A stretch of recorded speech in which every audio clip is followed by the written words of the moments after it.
জায়গায় জায়গায় শুনি সুদের লেনদেনের সিস্টেম, কের কাছে যদি কেউ টাকা চায় যে ভাই কিছু টাকা দেন, কয় না টাকা তো নাই, এক বদমাইশ কয়টা টাকা চুয়ে গেছে, ওর আবার স্বভাব খারাপ, ও আবার লাভ ছাড়া দেয় না, এক বদমাইশ দিয়ে গেছে টাকা উনার। এই সিস্টেম না কথা, সিস্টেমটা এইভাবে অবলম্বন, এক বদমাইশ কয়টা টাকা চুয়ে গেছে, সে শয়তান আবার কিছু লাভ ছাড়া দেয় না। তা কত কয় এই পরিমাণ, যে টাকা নিতে আসে তার তো মরণ পড়ন চাহিদা, তার তো নিতেই হবে, যার বিনিময় হোক টাকা নিয়ে নিচ্ছে। এই সুদে কারবারের লেনদেনের সালিশ যে কত করছি আর কত বিচার আচার করছি, আরো যে কত রয়েছে গেঞ্জাম পাচার তা বলার না। বেতনের টাকা খাইতে সহজ, মাস গেলে বেতন পাচ্ছেন, হালাল টাকা দিতে বাধ্য থাকবে যার চাকরি করতেছেন। কিন্তু ঘুষ খাওয়া বড় কঠিন, ঘুষ খাওয়া কঠিন, ধরা পড়লে চাকরি চলে যায়, অপমানের শেষ নাই, ঠিক কিনা? প্রত্যেকটা নেকের কাজ করা সহজ, গুনার কাজ করা কঠিন। আল্লামা আনোয়ার শাহ কাশ্মীরি রহমাতুল্লাহ আলাইহি এবং ইমাম বুখারী রহমাতুল্লাহ আলাইহি দুইজনের সেম একটা আমল আমি আপনাদেরকে বলি। ইমামে বুখারী রহমাতুল্লাহ আলাইহি বলেন, ইমাম বুখারী বলেন যে কিয়ামতের ময়দানে হিসাব দেওয়া ছাড়া একজন মানুষও সামনে যাইতে পারবে। হাদিসে আছে লা তাজুলু কদামা ইবনি আদম ইয়াউমাল কিয়ামা হাত্তা ইউসালা আন আরবা। আমার দিক তাকান মুসলমান, চারটি প্রশ্নের জবাব না দিয়া আল্লাহর সামনে দিয়ে একজন মানুষও অতিক্রম করতে পারবে না।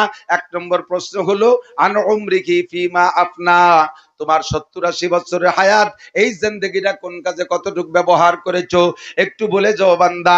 দুনিয়ার জন্য কতটুকু ব্যবহার করেছো, আখিরাতের জন্য কতটুকু সময় দিয়েছো, মসজিদের মধ্যে কতটুকু দিয়েছো, মাদ্রাসার মধ্যে কতটুকু সময় দিয়েছো, দাওয়াত ও তাবলীগের জন্য কতটুকু দিয়েছো, কোরআন তিলাওয়াতের জন্য কতটুকু সময় দিয়েছো, আইএবিএমএ বিসিএস পাস করার জন্য কতটুকু সময় দিয়েছো, জান্নাত কামাই করার জন্য দিনের কাছে জিকির ফিকির তাসবিহ তাহলিল তাহাজ্জুদ ইশরাক বিন চাষের মধ্যে কতটুকু সময় দিয়েছো, গান বাজনা থিয়েটার সিনেমা আর মুরগির ফার্ম আর দুনিয়ার ব্যবসা বাণিজ্যের জন্য কতটুকু সময় দিয়েছো।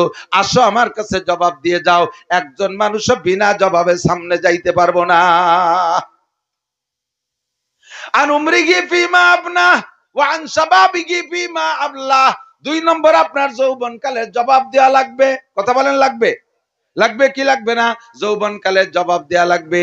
3 নম্বরে আন মালিকি মিন আইনা ইকতাসাবা ফিমা আনফাকা, মাল সম্পর্কে জবাব দেয়া লাগবে। কোত্থেকে কামাই করেছো, কোথায় খরচ করেছো, একটু জবাব দিয়ে যাও। হালাল ভাবে কামাই করে যদি হারাম ভাবে খরচ করেন তাও অন্যায়।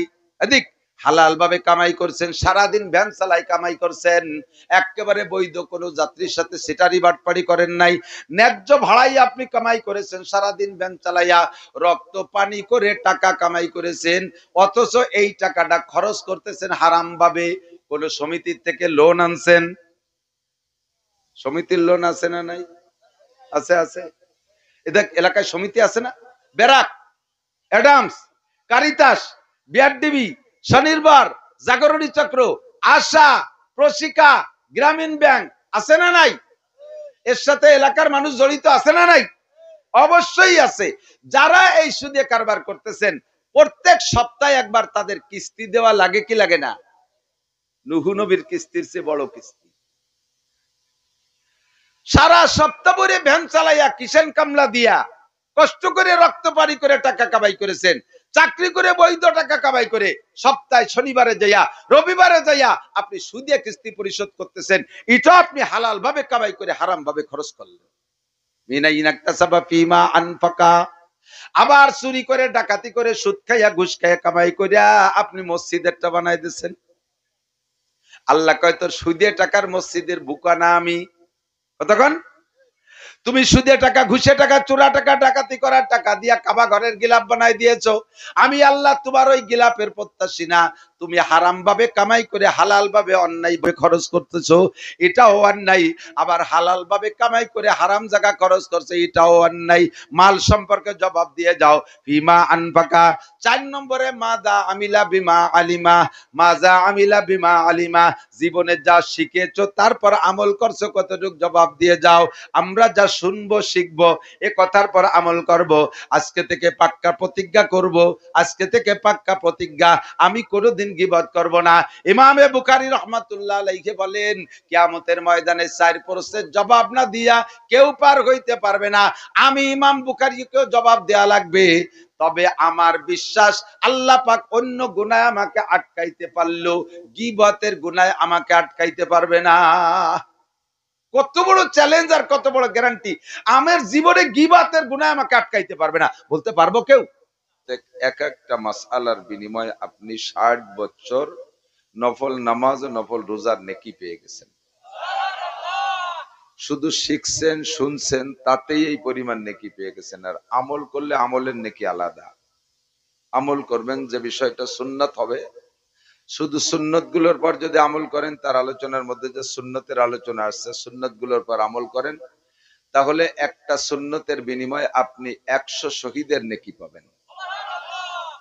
আর ফরজের নেকি কি পরিমাণ, এটা কোনো মাপা জোপা না। এটা আল্লাহ পাক রব্বুল আলামিনের খাস ফান্ড থেকে বান্দাকে পছন্দ মতো দিবেন। আর মাসালাটা শোনার কারণে, শেখার কারণে এ পরিমাণ নেকি দেওয়া হয়। তাদারুসুল ইলমি সাআতান খায়রুম মিন ইবাদাতি 60 সানা। দুনিয়ায় বসে নেকির মর্যাদা যদি বুঝতাম, তাহলে দুনিয়া সব ছেড়ে পেড়ে দিয়ে নেকির জন্য পাগল হয়ে যেতাম। কিন্তু নেকির মর্যাদা বুঝি না। নেকির চাইতে যদি বলা হতো যে দুনিয়ায় কিছু হাদিয়া তোফা দেওয়া হবে, তাহলে দেখতেন যে মাঠে যেটুকু পিছনে আছে খোলা, একটু খালি থাকতো না, ঠিক না? হজের শেষে মাত্র 1 প্যাকেট করে সোনালী বিড়ি দেওয়া হবে। তাহলে বিড়ি খোরগে জ্বালায় আপনারা বিড়ি না খোররায় জায়গা সিট পাতেন না। ওরা লাইন ধরে বসে যেত যে শেষে তো 1 প্যাকেট বিড়ি পাবো। কিন্তু এত বস্তা বস্তা নেকির লোভ দেয়, নেকির লোভ মোটে কের অন্তরে ঢোকে না। নেকি দিয়ে কি হয়? 100 নেকি দিলে কি একটা ডিম দেয়? এই ডিমের এলাকা বলে ডিম কইতেছে। 100 নেকি দিলে একটা ডিম দেবে? কেউ দেবে না, আপনিও দেবেন না, আমিও দেব না। এটা নেকি বাদ দে, টাকা ফেলা 10টা, 10, 15, 20টা যা দাম আছে। তো দুনিয়াকে ভালো বুঝি, আখেরাত বুঝি না। যদি বুঝতাম তাহলে দুনিয়া ছেড়ে দিয়ে আখেরাতের জন্য পাগল হয়ে যেতাম। আল্লাহ তাআলা আমাদের হযরত মাওলানা ওমর ফারুক রহমানী হাফিজাহুল্লাহ বয়ানে তাকে আমাদের সকলকে আমল করা তৌফিক দান করেন। যে কথাগুলো বলেছে আমল করার সিদ্ধান্ত নেওয়া যাবে না ইনশাআল্লাহ। অনেকগুলো গুনাহ ছেড়ে দেওয়ার কথা বলছে সে। আর ইবাদতের মধ্যে সবচাইতে বড় ইবাদত হলো, আমল যেগুলো করার তার চাইতে বড় ইবাদত হলো গুনার কাজ ছেড়ে দেওয়া। হুজুর এজন্য অন্য একটা হাদিসের মধ্যে বলছেন, যদি তুমি দুনিয়ায় সবচেয়ে বড় আবেদ হতে চাও, সবচেয়ে বড় আবেদ হতে চাও, আবেদ মানে ইবাদত করেনওয়ালা, সবচেয়ে বড় আবেদ বলে সার্টিফিকেট নিতে চাও, তাহলে একটা কাজ করবা, ইত্তাকিল মাহারিম। যত হারাম নিষিদ্ধ কাজ আছে এগুলো তুমি ছেড়ে দাও। হুজুর একটু বললেন না, যদি তুমি সবচেয়ে বড় আবেদ হতে চাও তাহলে 24 ঘন্টা নামাজ পড়ো। সবচেয়ে বড় আবেদ হতে চাইলে ডেলি 10 পারা কোরআন শরীফ পড়ো। সবচেয়ে বড় আবেদ হতে চাইলে প্রতি রাত্রে তাহাজ্জুদের নামাজ পড়ো। সবচেয়ে বড় আবেদ হইতে চাইলে বছরে 2টা 3টা উমরা করো। সবচেয়ে বড় আবেদ হইতে চাইলে তুমি বছরে একবার হজ করো। সবচেয়ে বড় আবেদ হইতে চাইলে বছরে 2 কোটি 5 কোটি টাকা দান করো।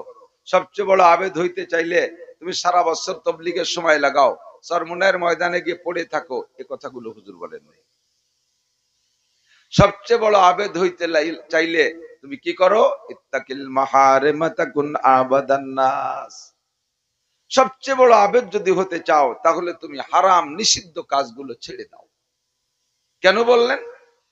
বৈধ কাজগুলো করা সহজ, বৈধ কাজ করা সহজ। দেখবেন নেকের কাজ করা সহজ, গুনাহ করা কিন্তু কঠিন, ঠিক না? বিবাহ করে স্বামী স্ত্রী বৈবাহিক জীবন যাপন করবেন, এটা সহজ। কিন্তু প্রেম প্রণয় করে জেনা ব্যভিচার করবেন, এটা কিন্তু কঠিন, রিস্ক আর ঝুঁকি, ঠিক কিনা?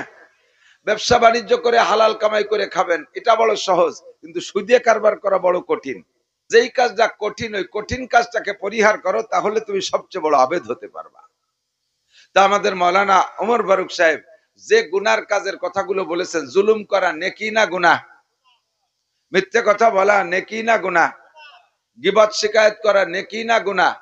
আল গীবাতু আশাদ্দু মিনাজ জিনা। গীবত জিনার চাইতে অপরাধ। একটু বোঝেন, আমার সাথে বোঝেন। জিনার বিচার কি, ব্যভিচারীর বিচার কি?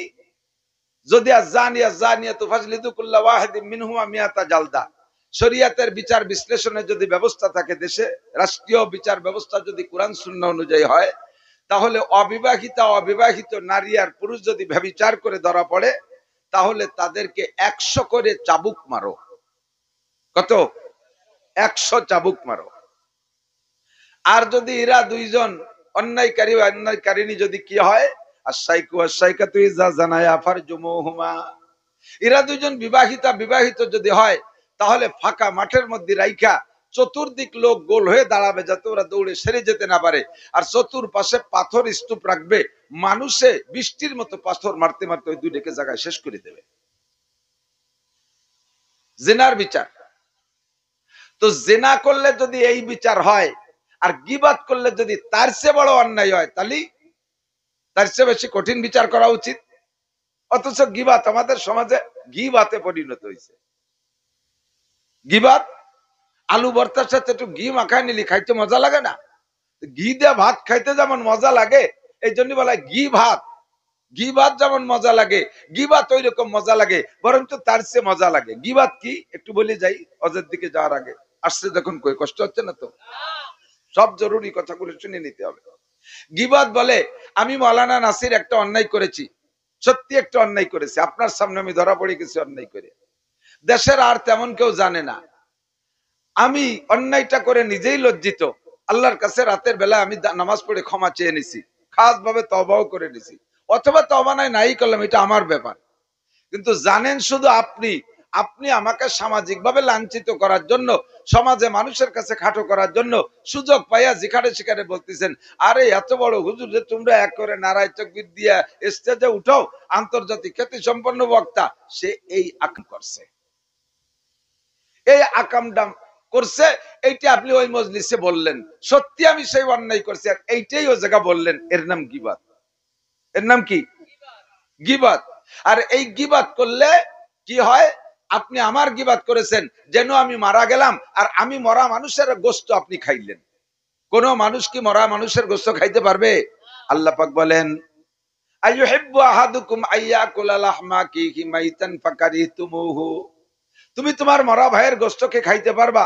অবশ্যই পারবা না। ফাকারিহতুমুহু, মরা ভাইয়ের পচা গোশত খাইতে তুমি ঘৃণা করবা, এটাকে তুমি অবশ্যই পছন্দ করবা না। অথচ যার গীবাত করতেছো, তুমি তার পচা গোশত খাচ্ছ। প্র্যাকটিক্যালের যুগ ছিল নবী আলাইহিস সালামের যুগ, এখন তো আমরা শুধুমাত্র বলার যুগ, বাস্তব দেখাইতে পারি না। নবী আলাইহিস সালাতু ওয়াস সালামের মসজিদে নববীতে রমজান মাসে দুই ব্যক্তি রোজা রাখা অবস্থায় বসে বসে মাঝে মাঝে নামাজ পড়তেছে দাঁড়াইয়া, আর মাঝে মাঝে দুই নামাজের মাঝখানে বসে বসে গল্প করতেছে। তো হুজুর একবার লক্ষ্য করে শুনলেন যে দুইজনের গল্পের মধ্যে গীবাত হচ্ছে। কি হচ্ছে? গীবাত হচ্ছে। তো যখন টের পাইলেন যে গীবাত হচ্ছে, তখন ওই দুইজনকে ডেকে বললেন, তোমরা দুইজন কি রোজাদার? জি হুজুর, আমরা রোজাদার। তা রমজানের পরে দুইজনে যার যার কায়দায় দুইটা রোজা রেখে দিবা। কেন হুজুর? রোজা ভাঙ্গার যে কারণ তা তো আমাদের ঘটে নাই। রোজা ভাঙ্গার যে কারণ মসজিদের মধ্যে বসে রয়েছে আপনার সামনে, রোজা ভাঙ্গার কারণ তো কিছুই ঘটে নাই, কিছু খাইও নাই, পানও করে নাই, তাহলে রোজা ভাঙলো না, রমজানের পরে রাখবো কেন? তো হুজুর বললেন, অবশ্যই তোমরা খাইছো, অবশ্যই তোমরা খাইছো। কি খাইছি? যেই লোকটার গীবাত করেছো বসে বসে, ওই লোকটার গোশত খাইছো। আর কিছু খাইলে রোজা থেকে রোজা থাকে না, ভাঙ্গে? রোজা ভাঙ্গে। ওই দুইজন বলতেছে, হুজুর কিভাবে তার গোশত খেলাম? হুজুর কয়, পকেটে খিলাল আছে, যদি খিলাল না থাকে খিলাল সংগ্রহ করো।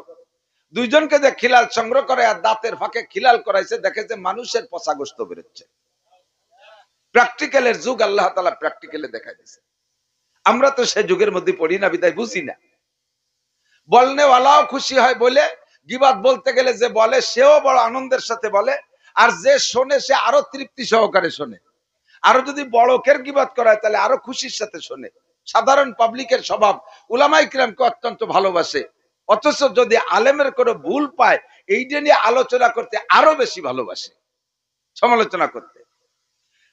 বলনেওয়ালা বলতে বলতে যদি কদ্দুর যে থামিয়ে যায়, সবটুক না কয়, শ্রোতারা কয়, শেষের টুক তো করলি না, কতক্ষণ শেষে কি হলো, শেষ পর্যন্ত তো গেলি না। তার মানে উনার সে মরা গোস্ত খাইয়ে পেট ভরি নেই, সব টুক পেট ভরিয়ে জম্মের কা খাইয়ে যাই। আমি আমার এক উস্তাদ বক্তার কাছ থেকে, বড়দের কাছ থেকে শুনেছি, সরাসরি হাদিসে দেখি নাই। তো শোনা কথা একটু বলতে দুর্বলতা লাগে, তবে বলনেওয়ালা যদি হয় কায়দা মতো বলনেওয়ালা, যার থেকে শুনছি সে জায়গা দুর্বলতা থাকে না। সদস্য হুজুরের কাছ থেকে যদি কোনো কথা শুনে থাকেন কেউ, ও কথাটা বলতে কি আপনার ভয় লাগে নাকি? মুরব্বীরা যদি থাকেন, বাঁশবাড়ির হযরত মাওলানা আব্দুল হাকিম সাহেব রহমাতুল্লাহের কাছে যদি শুনে থাকেন, কাশিনী হুজুর সোমনুজুর কাছে যদি শুনে থাকেন, তাহলে ও কথাটা বলতে আপনার ভয় লাগে না। এমনই এক মুরব্বীর কাছ থেকে গীবাতের এক আজীব ওয়াকিয়া আমি শুনেছি। খুব খেয়াল করবেন, প্রত্যেকটা মানুষ আমরা গীবাতে জড়িত। আপনাকে যে আমি আপনার পরামর্শ দিচ্ছি আর গীবাতের ভয় দেখাচ্ছি, আমি নিজেও সুযোগ পেলে গীবাত করি, খুব বেশি গীবাত করি সব জায়গা। হুজুর বলেন, হুজুরে নবী আলাইহিস সালাতু ওয়াস সালামের দুই শ্বশুর, হযরত আবু বকর আর উমর, শ্রেষ্ঠ চার সাহাবী দুই ভাগে ভাগ হয়েছে, দুইজন জামাই দুইজন শ্বশুর। মুরব্বী দুইজন শ্বশুর, ছোট দুইজন জামাই। হযরত উসমান আর আলী রাদিয়াল্লাহু তাআলা আনহুমা জামাই, আবু বকর শ্বশুর, উমর শ্বশুর রাদিয়াল্লাহু তাআলা আনহুমা। একটু বলেন রাদিয়াল্লাহু আনহুম। তো এই দুইজনের ভিতরে বন্ধুত্বতা, এক তো দুইজন বড় হিসেবে বন্ধুত্বতার অভাব নেই, ফাঁকে দুইজনই হুজুরের শ্বশুর হয়ে গেছে। আবার হুজুরের শ্বশুর তো আরো অনেক ছিল, 9টা বিয়ে, 11টা স্ত্রী হুজুরের। তো একে টাইমে 9 জন হুজুরের সাথে ঘর করছেন। তো 11 জন শ্বশুর আছে, কিন্তু এই দুইজন শ্বশুরের সাথে হুজুরের সম্পর্ক একটু বেশি।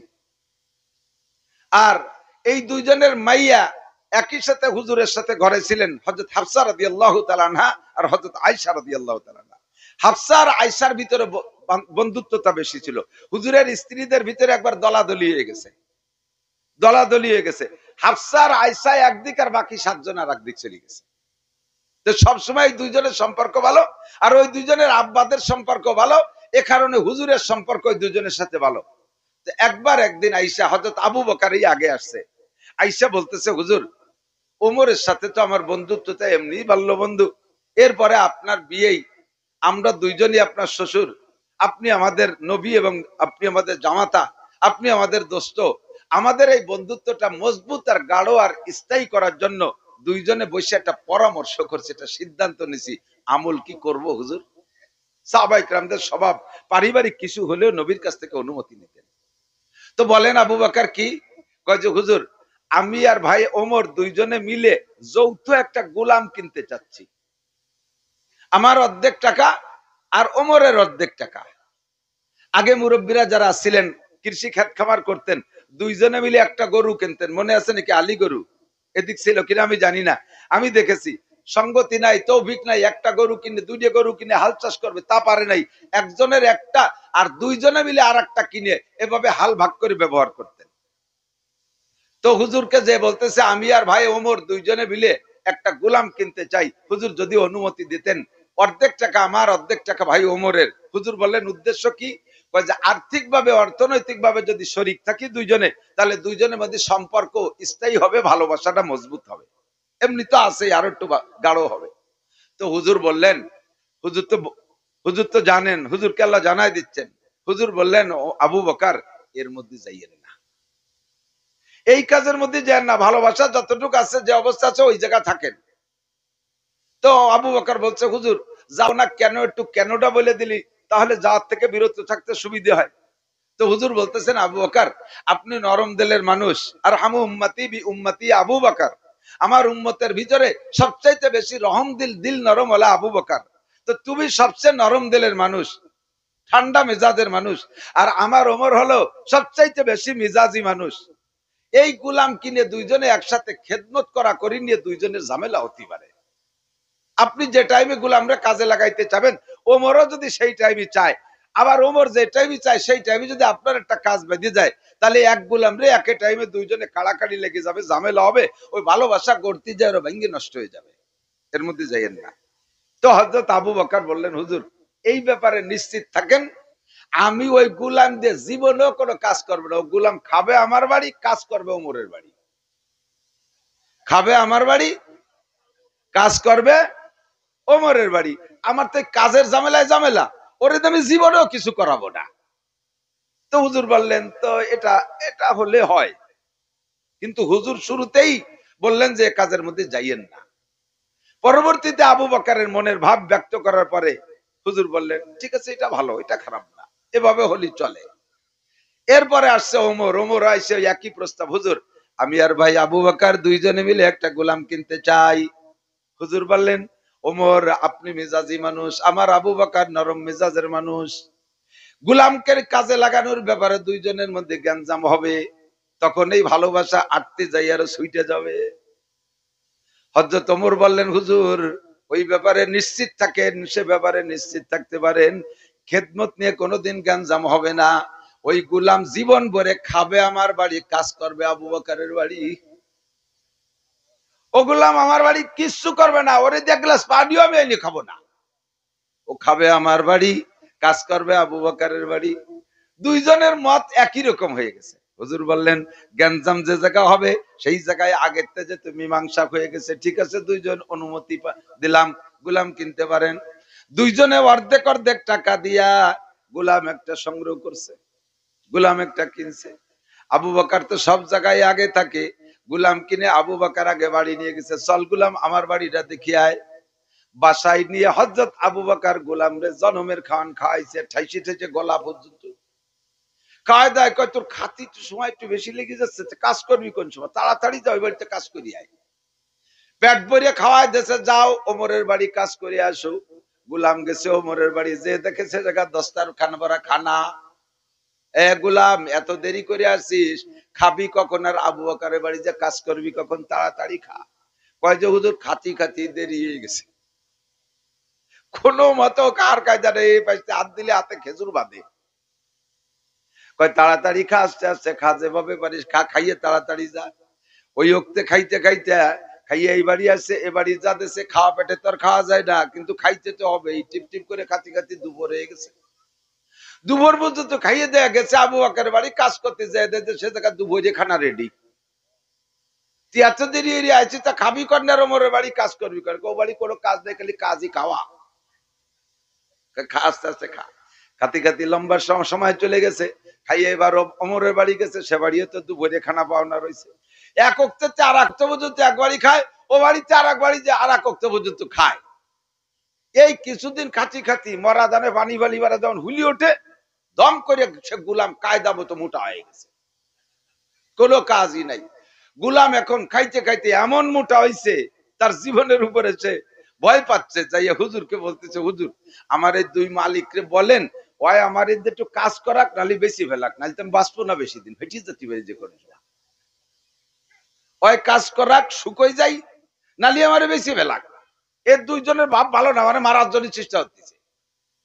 হুজুর কয়, কাজ খাইতে থাকো, কাজ যেটা দিচ্ছে ওইটাই করো, কাজ আসবে যখন তখন করবা। বেশ কিছুদিন যাওয়ার পরে এরপরে আসছে একটা যুদ্ধের সফর। যুদ্ধের সফর। হুজুর বললেন, এই সফরে দুই মালিকের কাজ করবা, গায়ে তো বল কমই নেই, দুইজনের ব্যাটিং বয়ে নিতে পারবা না? হ্যাঁ তা পারবো, শক্তি হয়েছে সেরকম, স্বাস্থ্য স্বাস্থ্য ভালো, দুইজনের ব্যাটিং ববি পারবি? বলে হ্যাঁ তা পারবো। তো দুই মালিকের ব্যাটিং বয়ে নিবি, একজনেরটা নিলে আর একজন ছাড়বে না, দুইজনেরটা একসাথে যদি নিস তাহলে তারা অনুমতি দিতে পারে। আল্লাহর রহমত, সফরে যার আগে দেখে মালিকরা ওরে যে গোলামকে দেয়া বুঝা বানানো, ব্যাটিং বানানো তো দূরের কথা, দুই মালিকে নিজের নিজের ব্যাটিং এর সাথে গোলামের আর একটা ব্যাটিং নিজেরা গাড়ে আসছে। আল্লাহু আকবার। সাইয়্যিদুল কওমে খাদিমুহুম, কওমের নেতা কওমের খাদেম। যে গোলামের মালিক গোলামের খাদেম হয়ে গেছে। এখন দুইজনের কাছে যে ব্যাটিং টানছে, মালিকের চারটে ব্যাটিং দেন, আমারটাও দেন আর আপনারটাও দেন, আমি চারটেই বইতে পারবো। কয় চুপ কর, কথা কইস না, কন্ট্যাক্ট করেছে তোরে দিয়ে কিছু করাবো না। এই শর্তের উপরে গোলাম কিনার অনুমতি পাইছে। এই গোলাম হুজুরের কাছে যে বলতে, হুজুর দেন এই যে কি সর্বনাশ করছে, সাথে যাই মুশকিল, আমি গোলাম, মালিকই আমার ব্যাটিং পাবে আর আমার এদিকে কিছু করাবে না। হুজুর কয় চলতি থাকো, কথা কয়ে না। এখন এই দুই মালিকই ব্যাটিং নিয়ে যাইতেছে, গোলামের ব্যাটিংও যাইতে যাইতে সফরে কত দূর যাইয়া মঞ্জিল বলে, যেখানে অবস্থান করে, যেখানে অবস্থান মঞ্জিল, তাবু লাগাইয়া মঞ্জিল করছে, অবস্থান করছে, রাতের বেলা ঘুমাই রয়েছে, গরমকাল।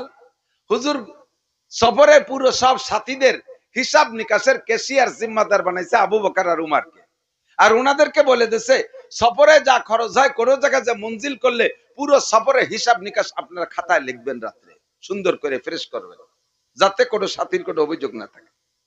তো মঞ্জিল যেখানে করছে ওই জায়গা যাইয়া রাত্রে সবাই ঘুমাই গেছে, দুই মালিকে হিসাব নিকাশের কাজে বসছে। এখন গুলাম রে হুজুর বলছে যে এই যে একটা সুযোগ খেদমত করার, একজনকে কোনো খেদমত করলে কেউ নেবে না।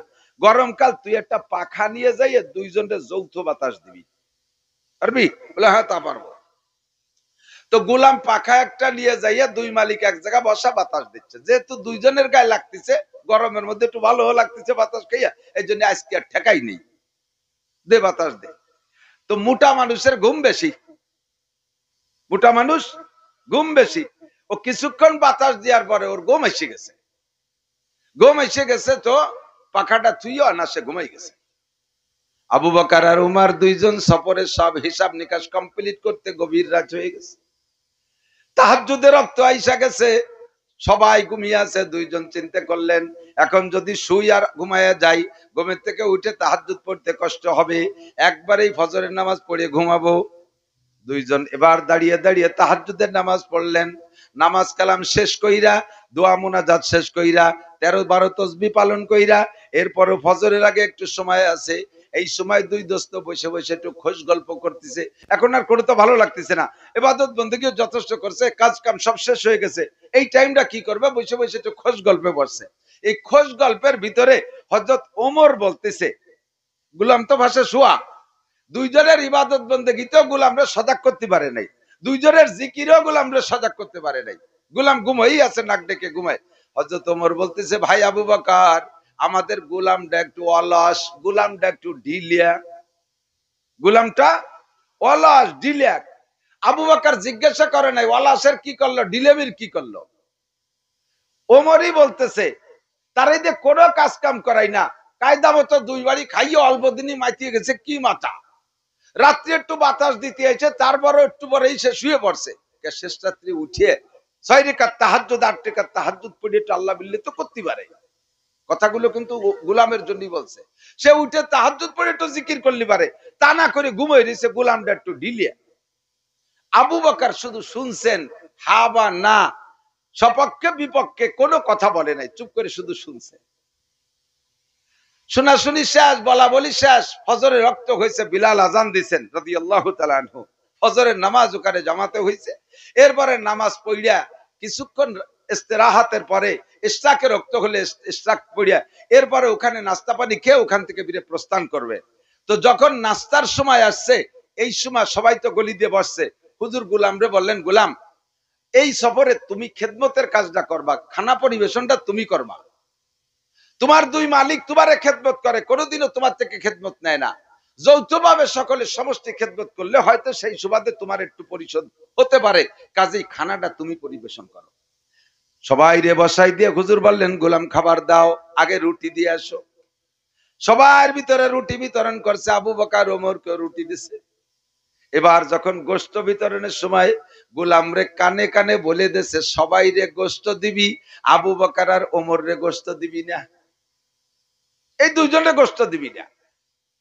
গোশত যদি না দিস, আবু বকর কিছু না কইলে ওমর মিজাজি মানুষ চুপ করে বসে থাকতে পারবে না, সে ধমক দেবে বা যা কিছু বলবে যে রুটি দিলি গোশত দিলি না কেন, তখন তুই বলবি আপনারা দুইজন গোশত খাইছেন, নবী পাক বলেছেন এই জন্য গোশত দিতে নিষেধ করছে। গোলাম সবাইরে রুটি দিয়ে আসছে, গোশত দেওয়ার সময় আবু বকর আর ওমর যে জায়গা বসা, ওই দুই প্লেটে শুধু গোশত না দিয়া সামনের দিকে চলে গেছে।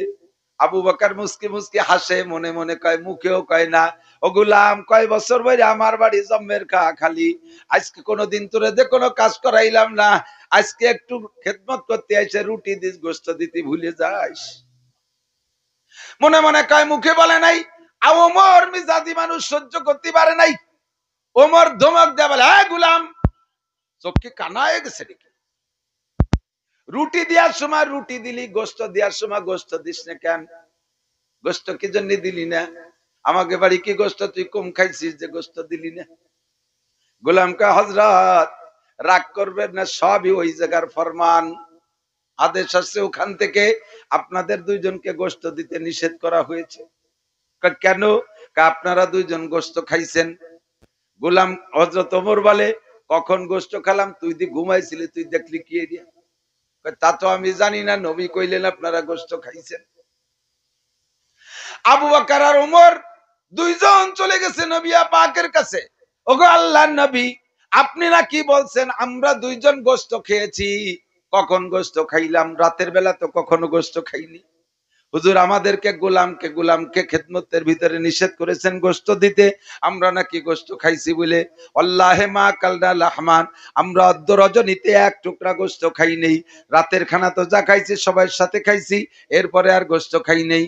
টোটাল রাতের কারগুজারি শুনাইলেন, রাত্রে এই করছি, গোশত খাইলাম কোন জায়গা? হুজুর বললেন, ইয়া ওমর লা তাকসিম বাল তাহনিজ, তুমি কসম খাইও না, কসম খাইলে মিথ্যাবাদী সাব্যস্ত হবা। অবশ্যই তোমরা দুইজন গোশত খাইছো। কয় কি গোশত খাইলাম? কয় গোশত খাইছো তোমরা দুইজন। কয় কোন গোশত খাইলাম? কয় এই গোলামের গোশত দুইজনে খাইছো। গোলাম এখন কান খাড়া হয়ে বুঝছো। হুজুর কি কয়? হুজুর আমার দুই মালিক আমার গোশত খালো, ঘটনা কি? আবু বকর ওমর কয়, হুজুর গোলাম তো জীবিত তাজা, ওর গোশত কোন জায়গাতে খালাম? ওর কোন জায়গাতে টুকুমি নেই, ও তো যেমন গোলাম মোটা গোলাম সেই রকমই আছে, গোশত কখন খাইলাম? রাতের বেলা আল্লাহ পাক জানাই দিয়েছে নবী পাককে ওই কিসসা, ওই দুইজনের যা ঘটছে। মা ইয়ান্তিকু আনিল হাওয়া ইন হুয়া ইল্লা ওয়াহয়ুহা, মুহাম্মদ হারগিজ না গপ্তে তা না গপ্তে জিবরাইল, জিবরাইল হারগিজ না গপ্তে তা না গপ্তে রব জলিল।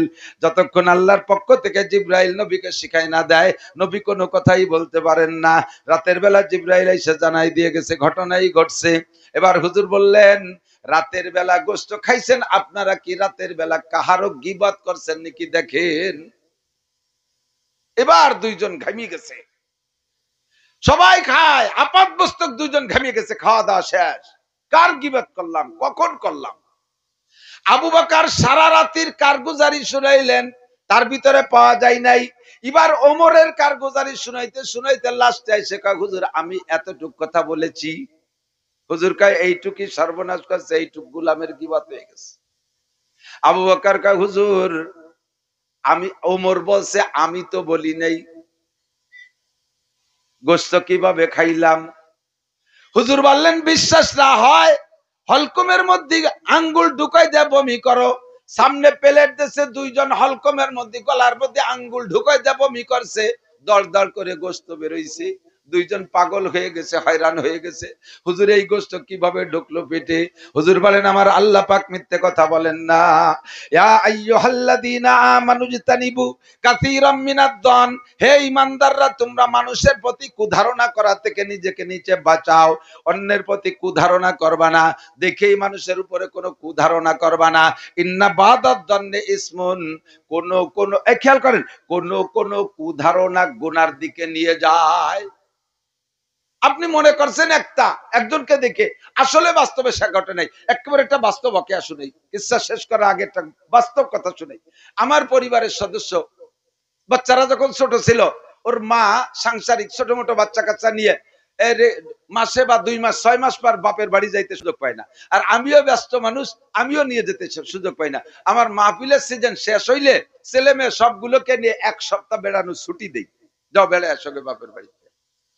একবার এভাবে ছুটি দিছে, আমার বাড়িটা ফাঁকা জায়গা, এরকম ফাঁকা জায়গা, 2টা ঘর। এখন তারাও চলে গেছে বেড়াইতে, আমি একা একা থাকতে ভয় পাই।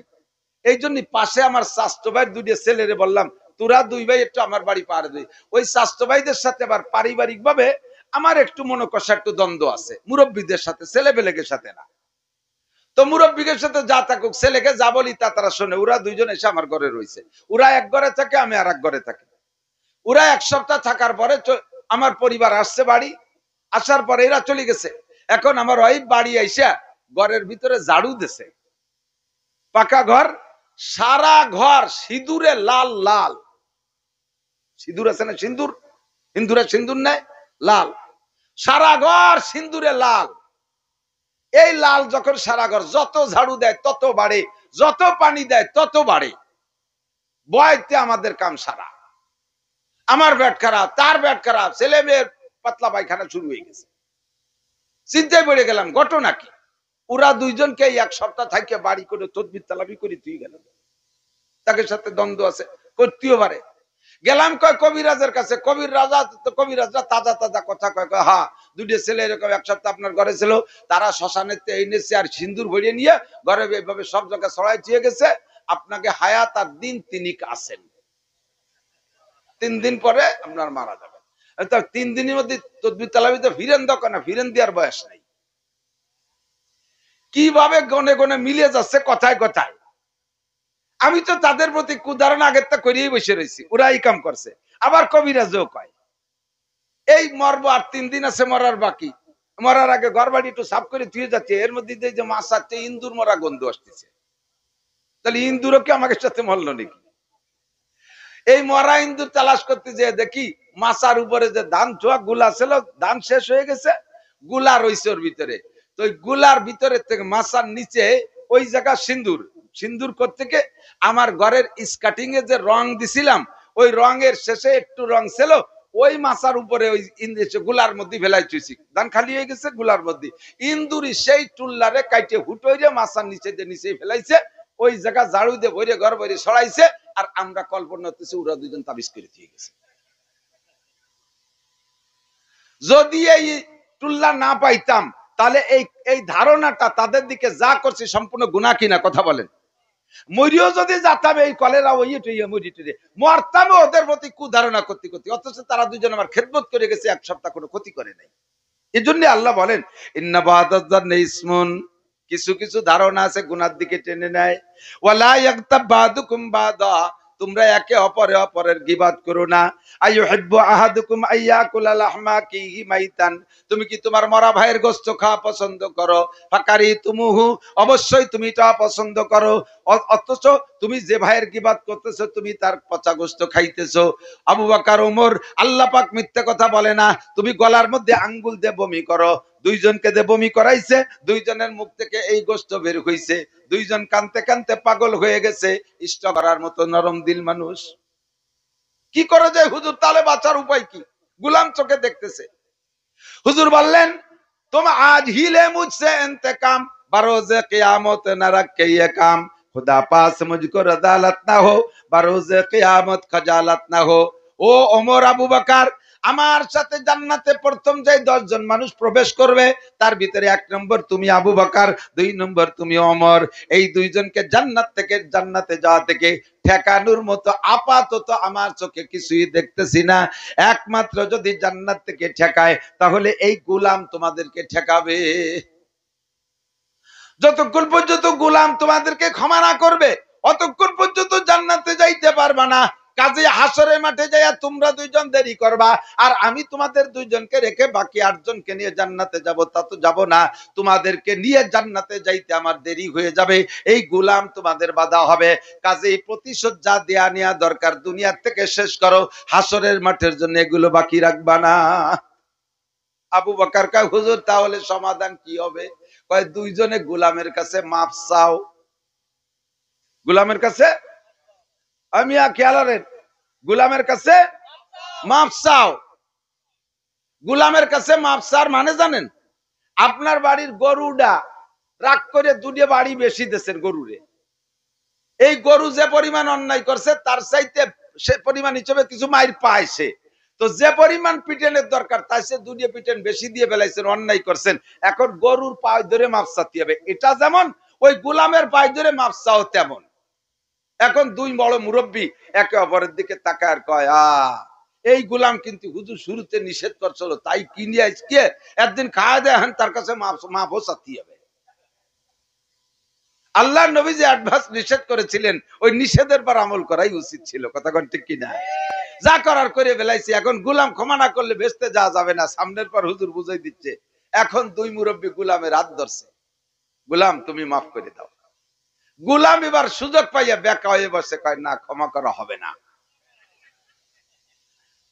মাপ তো চাই, সমাজও চাই, আছে না মাপ চাই। একজনের কান্দে কাটে মাপ চাই, মাফ করে দেন, কান্দে কাটে মাপ চাই। আর একজনের ঠ্যাং ধরে মাফ করিস তো করিস, না করলে যে ঠ্যাংটা নিয়ে ছিঁড়ি ফেলাই দেবানি, কি মাপ চা কয় ঠিক? ও আবু বকর কান্দে একেবারে নরম হয়ে গেছে। ওমর মাফসার ভিতর দিয়ে যখন গোলামে কয় মাফ করবো না, তখন গোলাম রে বলতেছে মাফ করিস তো করিস, তা নাহলে কিন্তু খবর আছে। তো হুজুর সুপারিশ করতেছে গোলাম তুমি মাফ করে দাও। গোলাম বলতেছে হুজুর যদি আপনি অর্ডার করেন তাহলে আমি মাফ করে দেব, আর যদি সুপারিশ করেন তাহলে সুপারিশ এটা তো আমার হক নষ্ট করছে, আপনারও না আল্লাহরও না, আমার হক নষ্ট করছে। কাজে এখানে আমার যদি স্বাধীনতা থাকে তাহলে এই স্বাধীনতার পর আমি আমল করব, দুই মুরব্বীকে আমি মাফ করব না। আর যদি আপনি অর্ডার করেন, আপনি আমাদের নবী, আপনার অর্ডার ফলো করা আমার জন্য ওয়াজিব, সেই হিসেবে আপনার অর্ডার। হুজুর বললেন না, আমি অর্ডার করছি না, আমি অনুরোধ করতেছি। তো অনুরোধ আমি মানতেও পারি, নাও মানতে পারি। আমার যদি লস হয় তাহলে আমি মানবো কেন? আমি মাফ করব না। হুজুর বললেন না গোলাম মাফ করো। হুজুর আমি মাফ করব না। কেন করবা না?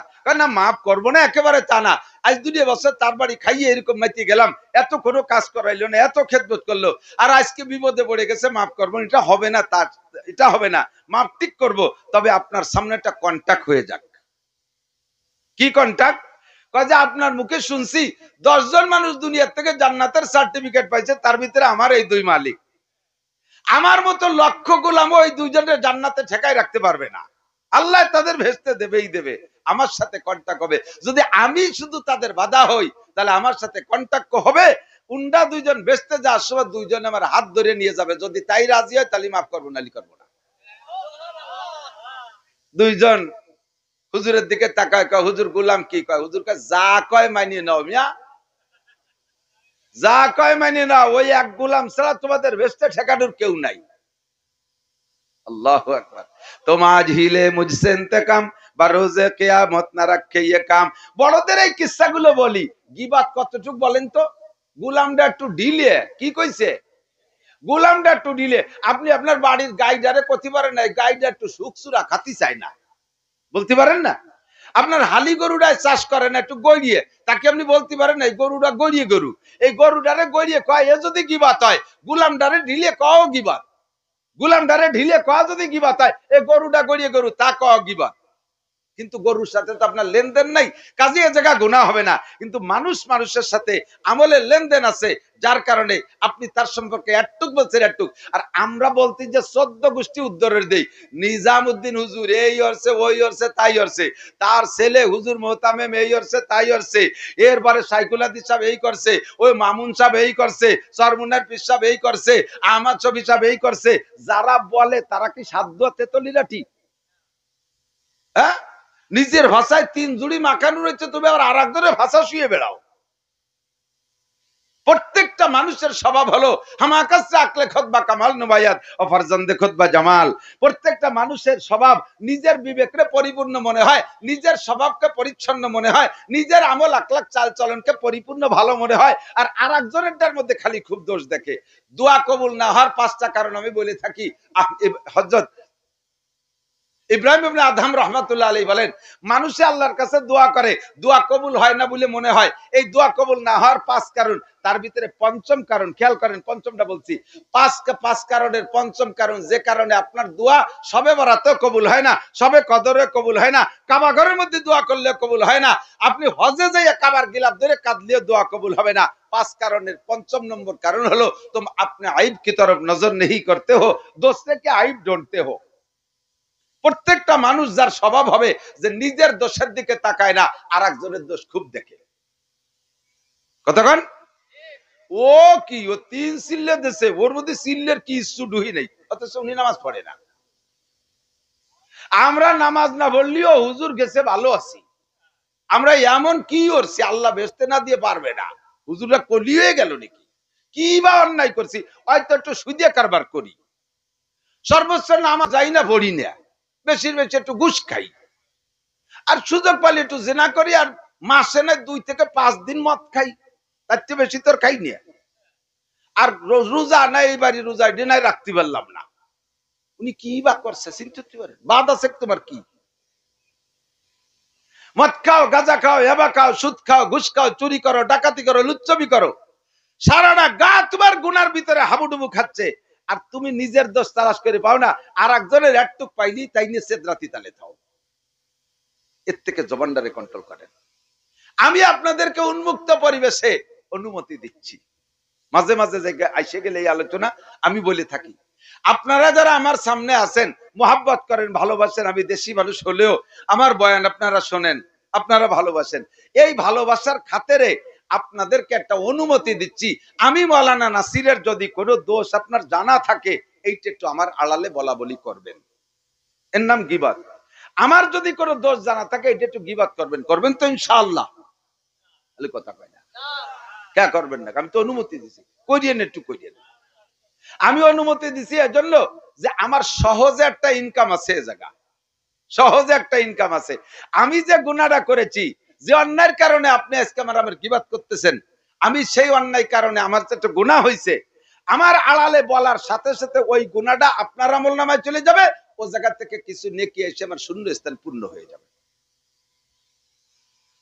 কাজেই আমার একটা চোখ বুঝে আমি ঘুমাই থাকবো, আমি আমেরিকা যাব, আমি সৌদি যাব, বাংলাদেশে আমার এই দোষগুলো আলোচনা হতে থাকবে, আর আমার এই গুণাগুলো বাঙালিরা নিতে থাকবে, আর এই জায়গা থেকে নেকি ফেরেশতারা আমার ওই জায়গাতে পৌঁছে দিয়ে আসবে।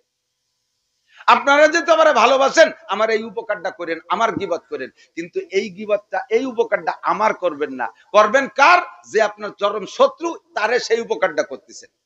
চার দোকানে বসে শত্রুর গীবত করেন, চার দোকানে ঘরে বসে শত্রুর গীবত করেন, মসজিদে বসে শত্রুর গীবত করেন। এই গীবত করতেছেন যে আপনার শত্রু, যাকে পছন্দ করেন না, তার গীবত করে এই উপকারটা তারে করে দিচ্ছেন।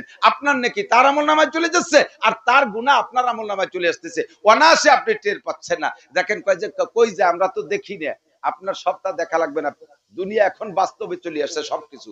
আমরা যে কোরআন হাদিসের বয়ানগুলো করতাম, এই বয়ানগুলো এখন প্রযুক্তিতে আমাদেরকে শিখাই দিচ্ছে। দেখেন এই মোবাইলের ভিতরে বিকাশে টাকা থাকে, টাকা থাকে না? এইটা আপনার মোবাইলের বিকাশের একটা পিন নম্বর আছে, আপনার মোবাইল আপনার পকেটে রয়েছে, পিন নাম্বার যদি কেউ জানে, কায়দা করে ওই পিন নাম্বার দিয়ে আপনার মোবাইলের থেকে তার মোবাইলের মধ্যে টাকা নিয়ে নেয়, কোন ভাগ্যে টাকা চলে যায় তা আপনি টের পান না। যায় কি যায় না? তাহলে মোবাইলের মধ্যে থেকে মোবাইলে যেমন টাকা চলে যায় আপনি টের পান না, আপনার আমলনামা থেকে আর একজনের আমলনামা এভাবে নেকি চলে যাচ্ছে, গুনাহ ট্রান্সফার হয়ে যাচ্ছে, আপনি টের পাচ্ছেন না। কাজেই আমি এই গুনাহ থেকে বাঁচবো। গীবত করা গুনাহ নেকি না গুনাহ? গীবত করা নেকি না গুনাহ? আজকে থেকে একটু পাক্কা প্রতিজ্ঞা করতে পারবেন? আল্লামা আনোয়ার শাহ কাশ্মীরি রহমাতুল্লাহ আলাইহি এবং ইমাম বুখারী রহমাতুল্লাহ আলাইহি দুইজনের সেম একটা আমল আমি আপনাদেরকে বলি। ইমামে বুখারী রহমাতুল্লাহ আলাইহি বলেন, ইমাম বুখারী বলেন যে কিয়ামতের ময়দানে হিসাব দেওয়া ছাড়া একজন মানুষও সামনে যাইতে পারবে। হাদিসে আছে, লা তাজুলু কদামা ইবনি আদম ইয়াউমাল কিয়ামা হাত্তা ইউসালা আন আরবা। আমার দিক তাকান মুসলমান, চারটি প্রশ্নের জবাব না দিয়া আল্লাহর সামনে দিয়ে একজন মানুষও অতিক্রম করতে পারবে না। এক নম্বর প্রশ্ন হলো আন উমরিকি ফিমা আফনা, তোমার 70-80 বছরের হায়াত, এই জিন্দেগিটা কোন কাজে কতটুকু ব্যবহার করেছো? একটু বলে যাও বান্দা, দুনিয়ার জন্য কতটুকু ব্যবহার করেছো, আখিরাতের জন্য কতটুকু সময় দিয়েছো, মসজিদের মধ্যে কতটুকু দিয়েছো, মাদ্রাসার মধ্যে কতটুকু সময় দিয়েছো, দাওয়াত ও তাবলীগের জন্য কতটুকু দিয়েছো, কোরআন তিলাওয়াতের জন্য কতটুকু সময় দিয়েছো, আইএবিএমএ বিসিএস পাস করার জন্য কতটুকু সময় দিয়েছো, জান্নাত কামাই করার জন্য দিনের কাজে জিকির ফিকির তাসবিহ তাহলিল তাহাজ্জুদ ইশরাক আবিন চাষের মধ্যে কতটুকু সময় দিয়েছো, গান বাজনা থিয়েটার সিনেমা আর মুরগির ফার্ম আর দুনিয়ার ব্যবসা বাণিজ্যের জন্য কতটুকু সময় দিয়েছো? আসো আমার কাছে জবাব দিয়ে যাও। একজন মানুষও বিনা জবাবে সামনে যাইতে পারবো না। আন উমরিহি ফিমা আবনা ওয়া আন শাবাবিহি ফিমা আবলা। দুই নম্বর আপনার যৌবনকালের জবাব দেওয়া লাগবে। কথা বলেন লাগবে? লাগবে কি লাগবে না? যৌবনকালের জবাব দেয়া লাগবে। 3 নম্বরে আন মালিকি মিন আইনা ইকতাসাবা ফিমা আনফাকা, মাল সম্পর্কে জবাব দেয়া লাগবে। কোত্থেকে কামাই করেছো, কোথায় খরচ করেছো, একটু জবাব দিয়ে যাও। হালাল ভাবে কামাই করে যদি হারাম ভাবে খরচ করেন তাও অন্যায়। এদিক হালাল ভাবে কামাই করছেন, সারাদিন ভ্যান চালাই কামাই করছেন, একেবারে বৈধ কোনো যাত্রীর সাথে সেটারি বাটপাড়ি করেন নাই, ন্যায্য ভাড়াই আপনি কামাই করেছেন, সারাদিন ভ্যান চালাইয়া রক্ত পানি করে টাকা কামাই করেছেন, অথচ এই টাকাটা খরচ করতেছেন হারাম ভাবে। কোন সমিতির থেকে লোন আনছেন, সমিতির লোন আছে না নাই? আছে, আছে। এদের এলাকায় সমিতি আছে না? ব্যারাক, অ্যাডামস, কারিতাস, বিআরডিবি, স্বনির্ভর, জাগরণী চক্র, আশা, প্রশিকা, গ্রামীণ ব্যাংক আছে না নাই? এর সাথে এলাকার মানুষ জড়িত আছে না নাই? অবশ্যই আছে। যারা এই সুদে কারবার করতেছেন প্রত্যেক সপ্তাহে একবার তাদের কিস্তি দেওয়া লাগে কি লাগে না? নূহ নবীর কিস্তির চেয়ে বড় কিস্তি। সারা সপ্তাহ ভরে ভ্যান চালাইয়া কিষেন কামলা দিয়া কষ্ট করে রক্ত পানি করে টাকা কামাই করেছেন, চাকরি করে বৈধ টাকা কামাই করে সপ্তাহে শনিবারে যাইয়া রবিবারে যাইয়া আপনি সুদে কিস্তি পরিশোধ করতেছেন, এটা আপনি হালাল ভাবে কামাই করে হারাম ভাবে খরচ করলেন। আবার চুরি করে ডাকাতি করে সুদ খাইয়া ঘুষ খাইয়া কামাই করিয়া আপনি মসজিদেরটা বানাই দিচ্ছেন। আল্লাহ কয় তোর সুদে টাকার মসজিদের বুকা না আমি। কতক্ষণ তুমি সুদে টাকা ঘুষে টাকা চোরা টাকা ডাকাতি করার টাকা দিয়া কাবা ঘরের গিলাপ বানাই দিয়েছো। আমি আল্লাহ তোমার ওই গিলাপের প্রত্যাশী না। তুমি হারাম ভাবে কামাই করে হালাল ভাবে অন্যায় ভাবে খরচ করতেছো, এটাও অন্যায়। আবার হালাল ভাবে কামাই করে হারাম জায়গা খরচ করছে, এটাও অন্যায়। মাল সম্পর্কে জবাব দিয়ে যাও। ফিমা আনফাকা। 4 নম্বরে মাদা আমিলা বিমা আলিমা। মাজা আমিলা বিমা আলিমা, জীবনে যা শিখেছো তারপর আমল করছো কতটুকু জবাব দিয়ে যাও। আমরা যা শুনবো শিখবো এ কথার পর আমল করব।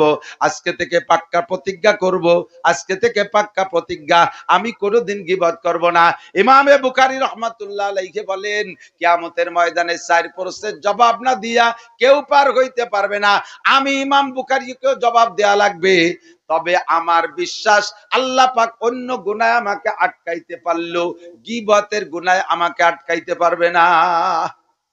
কত বড় চ্যালেঞ্জ আর কত বড় গ্যারান্টি! আমার জীবনে গীবতের গুনাহে আমাকে আটকাইতে পারবে না, বলতে পারবো কেউ? কয়জন আছেন গীবত করেন নাই? আল্লামা আনোয়ার শাহ কাশ্মীরি সদস্য বুজুর রহমাতুল্লাহ আলাইহির উস্তাদ, আমাদের আখেরি শেষ সিলসিলায় আইসা সবচেয়ে বড় মুহাদ্দিস, সারা পৃথিবীর সবচেয়ে বড় মুহাদ্দিস আনোয়ার শাহ কাশ্মীরি রহমাতুল্লাহ আলাইহিও বলেন আল্লাহ পাক আমাকে অন্য গুনার হিসাবে আটকাইলেও ইনশাআল্লাহ আমাকে গীবতের গুনাহে আটকাইতে পারবে না। উনি কাহারও কোনোদিন গীবত করেন নাই। যে সকল গুনাহগুলো সহজে আমার মধ্যে চলে আসে আমি টের পাই না, তার ভিতরে অন্যতম একটা গুনাহ হলো গীবত। আর একটা গুনাহ আছে রানিং গুনাহ। বলবো নাকি? রানিং গুনাহ, গুনাহ জারিয়া, শয়নে স্বপনে ঘুমন্ত অবস্থায়, নামাজরত অবস্থায়, জিকিররত অবস্থায়, খানা খাচ্ছেন সে অবস্থায়, তিলাওয়াত করতেছেন সে অবস্থায়, কাবা ঘর তওয়াফ করতেছেন সে অবস্থায়ও আপনার আমল নামায় ওই গুনাহটা লেখা হতে থাকে। বুঝেন নাই? নামাজ পড়তেছেন, নামাজের নেকি হলে হবে, ফাঁকে ওই গুনাহটা লেখা হচ্ছে। কোরআন শরীফ তিলাওয়াত করতেছেন, তিলাওয়াতের নেকি হবে, ফাঁকে ওই গুনাহটা লেখা হতে আছে। সেই গুনাহটা হলো দাড়ি কাটা গুনাহ, পুরুষের দাড়ি কাটা গুনাহ। একটু লক্ষ্য করেন, কান খাড়া করেন, যারা দাড়ি কাটেন খেয়াল করেন দোস্ত, যে আপনার মুখে যদি 1000 দাড়ি থাকে, দাড়ি তো গুনাহ নাই, কয়টা আছে? আছে নাকি?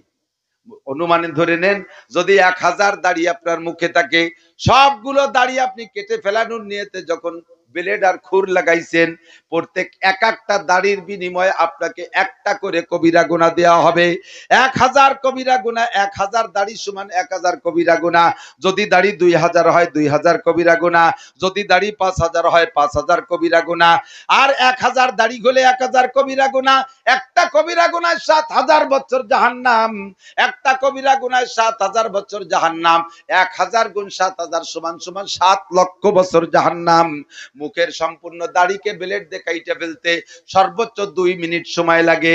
এই 2 মিনিটে আপনি 1000 কবিরা গুনাহ ইনকাম করেছেন, 7 লক্ষ বছর জাহান্নাম আপনি ক্রয় করে নিয়েছেন। এবার একবার কেটে ফেলাইছেন, ফিরে সামনের সপ্তাহে আরেকবার কাটবেন, সেই দিন গুনাহ হবে তা না। এই কেটে ফেলানোর পরে তওবা করে দাড়ি রাখার সিদ্ধান্ত নেওয়ার আগ পর্যন্ত প্রত্যেক 2 মিনিটে দাড়ি সংখ্যা পরিমাণ কবিরা গুনাহ লেখা হইতে আছে। আপনি ঘুমোই রইছেন, ওই গুনাহ লেখা হচ্ছে। তিলাওয়াত করছেন, গুনাহ লেখা হচ্ছে। নামাজ পড়তেছেন, তার মধ্যে লেখা হচ্ছে। খানা খাইতেছেন, তার মধ্যে লেখা হচ্ছে। জিকির করতেছেন, জিকিরের নাকি হইতে পারে, ফাঁকে আপনার এই গুনাহটা লেখা হইতেছে। কাজেই এই সহজে যে গুনাহগুলো আপনার আসতে আছে, একটু তওবা করেন, একটু তওবা করেন, একটু তওবা করেন, আল্লাহ পাক সব গুনাহ থেকে আপনাকে ক্ষমা করে দিবে। সহজে সুসংবাদ দেই, এ তো শুধু ভয়ই দিলাম। আল্লাহ পাক নবী পাক সাল্লাল্লাহু আলাইহি সাল্লামকে ডেকে বলেন, ইয়া আইয়ুহান নবী, হে আমার নবী, ইন্না আরসালনাকা শাহিদান। খুব লক্ষ্য, ইন্না আরসালনাকা শাহিদান, আপনাকে উম্মতের পক্ষে বিপক্ষে সাক্ষী দেওয়ার জন্য সাক্ষ্য হিসেবে দুনিয়ায় পাঠিয়েছি। চোখের সামনে যা দেখেন সবগুলো ভালো করে পর্যবেক্ষণ করবেন। কিয়ামতের ময়দানে আপনি উম্মতের পক্ষে বিপক্ষে যেভাবে সাক্ষী দেবেন, আমি আল্লাহ তাআলা বিচারটা সেভাবে করব। এদিক খেয়াল করেন। বিচার বিশ্লেষণ পদ্ধতি, বিচার পদ্ধতি দুনিয়ায়ও যেমন, হাসরের মাঠেও তেমন। একজন জজ সাহেব, আমাদের গোপালগঞ্জ জজ কোর্টের দায়রা জজ, উনি আসছেন আপনাদের এই জায়গাতে যাইতেছে, দুইজন যুবক এই জায়গা মারামারি লাগাইছে, একজন বইটে দিয়ে লাঠি দিয়ে বাড়ি দিয়ে আর একজনের মাথা ফাটায় ফেলাই দিচ্ছে জজের সামনে, জজের সামনে জায়গায় ডেড মারা গেছে। জজের সাথে পুলিশ ছিল, সে পুলিশটাও দেখতেছে। এই পুলিশে ওই মুহূর্তে এই আসামিটারে কিন্তু অ্যারেস্ট করবে না। অ্যারেস্ট করার একটা সিস্টেম আছে, যারা হত্যা হয়ে গেছে বাদী পক্ষ হইয়া তারা যাইয়া কোর্টে মামলা দেবে, এরপরে পুলিশ আসবে, পুলিশ এসে আসামিকে খুঁজে ধরে নেবে। কিন্তু স্পটে জজের সামনে ওই লোকটারে মেরে দিয়েছে, জজ তো ইনি এই কোর্টে বিচার করবে, ওই মামলা উনারই কোর্টে যাবে, তারপরে উনি বিচার করবে, ফাঁসি দিক আর যাবজ্জীবন দিক দেবে। আর সেই ঘটনা জজের সামনে রাস্তায় ঘটে গেছে। জজ সাহেব কি এই জায়গা বিচার করে যায় নাকি ওই কোর্টে যে বিচার করে?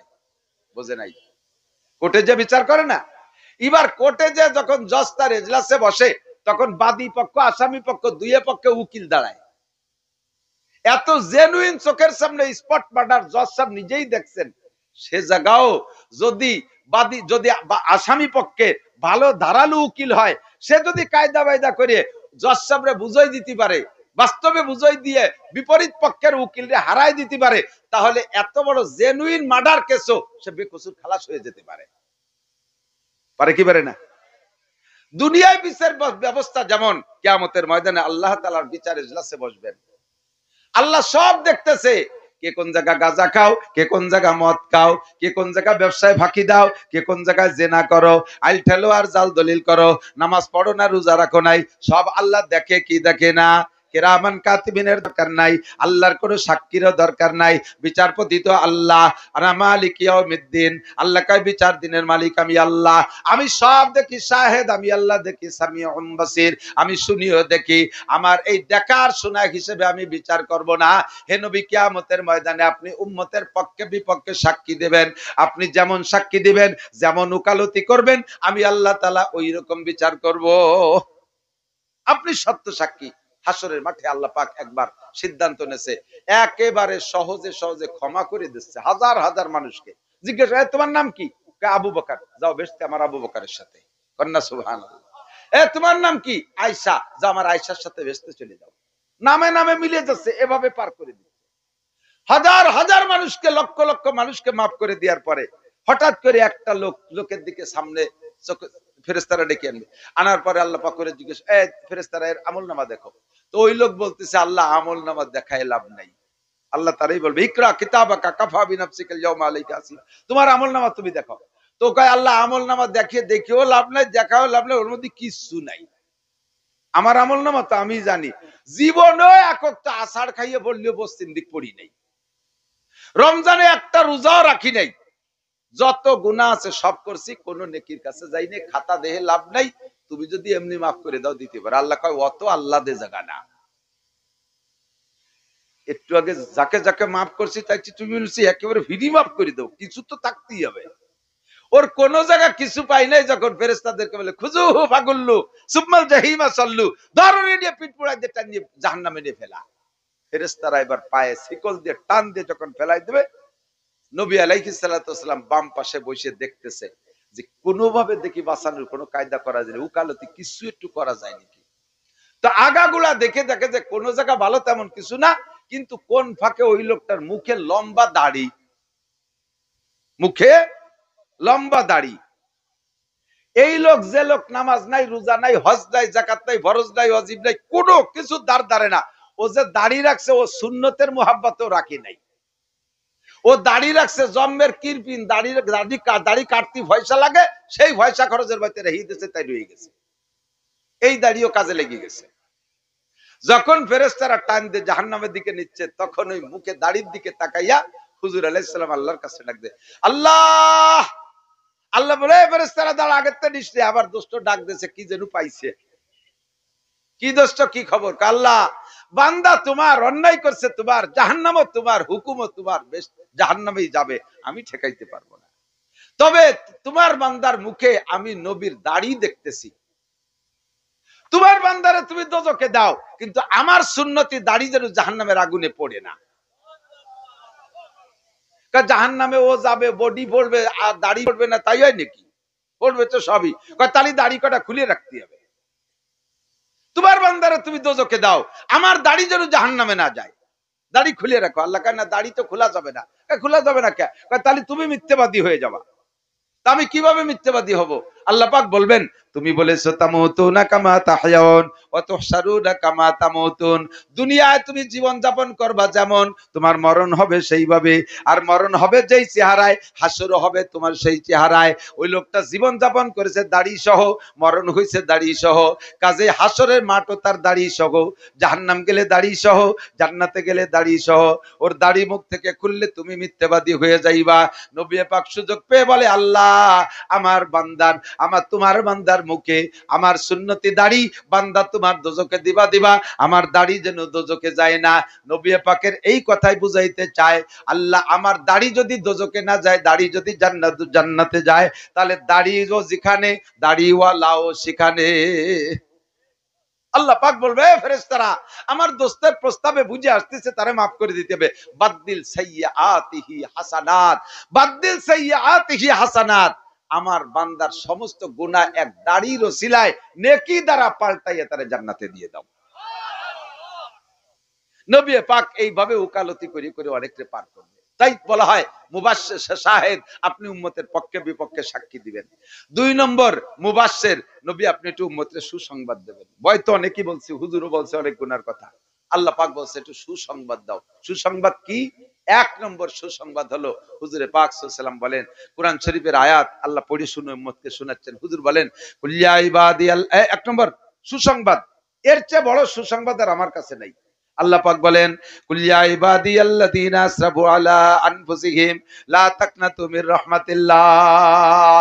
ও যারা বেনামাজি আছো, বেরোজাদার আছো, জিনাখোর আছো, ব্যভিচার আছো, সুদে কারবারিয়া, ঘুষে কারবারিয়া, আলঠেলা পার্টি যারা আছো, দুধি পানি মিশাও, মাছে পানি মিশাও, পাটে পানি মিশাও, ভেজাল ডিম বেচো, মুরগির ভিতরে ভেজাল দাও, যারা যে কাম করতেছো, যেখানে যারা অন্যায় করো, দুনিয়া যত অন্যায় করো, লা তাকনাতু মির রাহমাতিল্লাহ, আরে আল্লাহর রহমত থেকে নিরাশা হয়ে যেও না। উলামায়ে কিরাম তোমাদেরকে ভয় দেবে তো দেবে, তবে আল্লাহর পক্ষ থেকে সুসংবাদও আছে, তুমি ভয় পেও না। রব্বুল আলামিন তোমার জন্য তৈরি আছে, ইন্নাল্লাহা ইয়াগফিরুদ যুনুবা জামিয়া। তোমার জীবনে যত গুনাহ করেছো, জামিয়া মানে সব, জীবনে ছোট বড় যত গুনাহ করেছো, সমস্ত গুনাহ আল্লাহ তাআলা ক্ষমা করে দেওয়ার সিদ্ধান্ত নিয়েছে। আল্লাহ সব গুনাহ মাফ করে। আরে ভাই খুশি হলেন না? মনে হয় সুবহানাল্লাহ একটু জুত হলো না? আপনার গুনাহ মাফ করে দেবে, এই কথাটা আপনি কেন খুশি হবেন না? আপনাকে কোটি কোটি নেকি দেওয়ার চাইতে একটা গুনাহ মাফ করে দিয়ে বড় পুরস্কার। কথা বুঝেন? আপনাকে কোটি কোটি নেকি দেওয়ার চেয়ে একটা গুনাহ মাফ করে দেয়া, কারণ একটা গুনায় 7000 বছর জাহান্নামে পোড়া লাগবে, ওই পোড়া তো জাহান্নামের আগুনে 1 সেকেন্ডও সহ্য করতে পারবো না। কাজেই আমার নেকি দেওয়ার চাইতে গুনাহ মাফ করে দেওয়াটা বড় পুরস্কার, ঠিক কি না? একটা লোক সরকারের বেশ ভালো কাজ করছে, সরকারের পক্ষে কাজ করছে, সরকার খুশি হয়ে তার 1 কোটি টাকা পুরস্কার দেওয়ার সিদ্ধান্ত নিয়েছে। তো পুরস্কার দেবে যেদিন, তারিখ একটা ঘোষণা হয়েছে, অমুক দিন প্রধানমন্ত্রী নিজে হাতে অমুকরে 1 কোটি টাকা পুরস্কার দেবে, সে দলের জন্য এই করছে। আবার ওই লোকটার একটা মামলা রয়েছে কোর্টে, এই মামলাটা রায়ও হয়ে গেছে, সেই মামলায় তার ফাঁসির অর্ডার হয়ে গেছে। যেদিন সকালবেলা তারে 1 কোটি টাকা পুরস্কার দেবে, সেই দিন দুপুর বেলা তার ফাঁসি হয়ে যাবে। তো বলেন, এই 1 কোটি টাকা পায় যে আনন্দ ছিল, তা কি আর তার থাকবে? সে যদি মানুষ হয় তাহলে কি বলবে, যে আমার ওই 1 কোটি টাকাও দাবি ছেড়ে দিলাম, আমার স্থাবর অস্থাবর সম্পদ যা আছে সব দাবি ছেড়ে দিলাম, আমার ফাঁসির থেকে বাঁচাই দেন, ঠিক কি না? আপনাকে জান্নাত দেবে, নেকি দেবে, এটা তো থাকবেই, কিন্তু তার আগে আপনার জীবনের সমস্ত গুনাহ মাফ করে দেবে। শর্ত হলো, আল্লাহ পাক বলেন, ইদাফলাহুল আযাবু ইয়াওমাল কিয়ামাতি ওয়া ইয়াকলুদ ফীহি মুহানা ইল্লা মান তাবা ওয়া আমানা ওয়া আমিলা আমালান সালিহা ফাউলাইকা ইউবাদদিলুল্লাহু সাইয়্যাতিহিম হাসানাত। হে বান্দা, তোমরা যারা জীবন ভরে গুনাহ করেছো, নিরাশা হয়ে যেও না। আজকে রাতে যে বিছানায় ডান কাতে শুইয়া আজকে রাতে থেকে আমলটা করে ফেলেন। আজকে রাতে আমল, নগদ আমল, এদিক তাকান, নগদ আমল। আজকে রাত্রে যে ডান কাতে শুবেন, পারলে বিছানার যদি সন্দেহ থাকে যে পাক না না পাক, পাল্টায় একটা পাক বিছানা, একটা পবিত্র বিছানা বিছায় নেবেন। পারলে ওযু করবেন, না পারলে কমপক্ষে মাটি দিয়ে তায়াম্মুম কইরা পারলে উত্তর শীতের শুবেন, বাংলাদেশ থেকে উত্তর দিক মাথা দিয়ে শুইয়া ডান কাতে শুবেন, হাতটাকে ডান হাতটারে কানের নিচে গালের নিচে দিয়ে চক্ষু বন্ধ করে অন্তর থেকে 3 বার আপনি ইস্তেগফার পড়বেন। আর জীবনে যত গুনাহ আছে সমস্ত গুনার দিকে কল্পনা করবেন, এই গুনাহ করেছি, এই গুনাহ করেছি, এই গুনাহ করেছি, এইগুলো রানিং আছে, এইগুলো আগে করেছি, এইগুলো বর্তমান আছে, এই সব গুনাহকে কল্পনা করে জীবনের শেষ ঘুম মনে করে আপনি ঘুমের পরে সকালে উঠতেও পারেন, নাও পারেন, কারণ ঘুমের যে দোয়া সে দোয়াটা হলো মরণের অঙ্গীকার। আল্লাহুম্মা বিসমিকা আমুতু, আল্লাহ তোমার নামে মরিতেছি। আমুতু মানে কি? মরিতেছি। এই মরণের পরে ঘুমের পরে আর উঠতেও পারি, নাও পারি, জীবনের শেষ ঘুম হতে পারে, উঠার পরে আর তওবা করার সুযোগ নাও পেতে পারি। কাজে এমন ভাবে আপনি প্রতিজ্ঞা করবেন, আমার জীবনের শেষ ঘুম, আমি জীবনে যত গুনাহ করেছি, আস্তাগফিরুল্লাহাল্লাযী লা ইলাহা ইল্লা হুয়াল হাইয়ুল কাইয়্যুম ওয়া আতুবু ইলাইহি, খাস অন্তর থেকে গুনাহকে ছেড়ে দেওয়ার নিয়তে আর জীবদ্দশায় কোনোদিন গুনাহ করব না, এমন পাক্কা প্রতিজ্ঞা কইরা আপনি অন্তর থেকে 3 বার যদি আপনি আস্তাগফিরুল্লাহাল্লাযী লা ইলাহা ইল্লা হুয়াল হাইয়ুল কাইয়্যুম ওয়া আতুবু ইলাইহি, বুখারী শরীফের হাদিস, মিশকাত শরীফে আছে, আল্লাহর নবী বলেন এইভাবে যদি তওবা করো তাহলে তোমার আমলনামায় পৃথিবীতে যত গাছের পাতা আছে, গাছে যত পাতা আছে এত সংখ্যা যদি গুনাহ হয়, পৃথিবীতে যত বালু কণা আছে এত সংখ্যা যদি তোমার গুনাহ হয়, কাদাদি জাবাদিল বাহার, সারা দুনিয়ায় পানিতে যত কণা আছে এত কণা সংখ্যা পরিমাণ যদি তোমার গুনাহ হয়, এমনকি 3টে মিলে যত সংখ্যা হবে এত যদি তোমার গুনাহ হয়, মাত্র 3 বার আস্তাগফিরুল্লাহাল্লাযী পড়লে সমস্ত গুনাহ আল্লাহ পাক ক্ষমা করিয়া দেয়। একটা গুনাহ থাকবে না, খোদার কসম একটা গুনাহ, শিরকি গুনাহ থাকবে না। ফ্রেশ তওবা, আমি আর শিরিক করব না, আমি আর শিরিক করব না, পাক্কা প্রতিজ্ঞা। ওয়া আমিলা আমালান সালিহা, এরপরে পরবর্তীতে জিন্দেগিতে নেক আমল করার সিদ্ধান্ত নিয়ে আপনি ঘুমাবেন। ফাউলাইকা ইউবাদদিলুল্লাহ, গুনাহ তো মাফ হবেই হবে। আল্লাহ পাকের একটা স্বভাব হলো বান্দাকে যদি গুনাহ মাফ করে দেয়, ওই গুনাহ মাফ করে দেয়া পর্যন্ত শেষ না, গুনাহ মাফ করে, গুনাহতে একটা খাতায় লেখা থাকে, বাম পাশের খাতায় লেখা থাকে, এই খাতা থেকে গুনাহগুলো মুছে দিয়ে ওই সংখ্যা পরিমাণ নেকি আল্লাহ তাআলা আমলনামায় লিখে দেয়।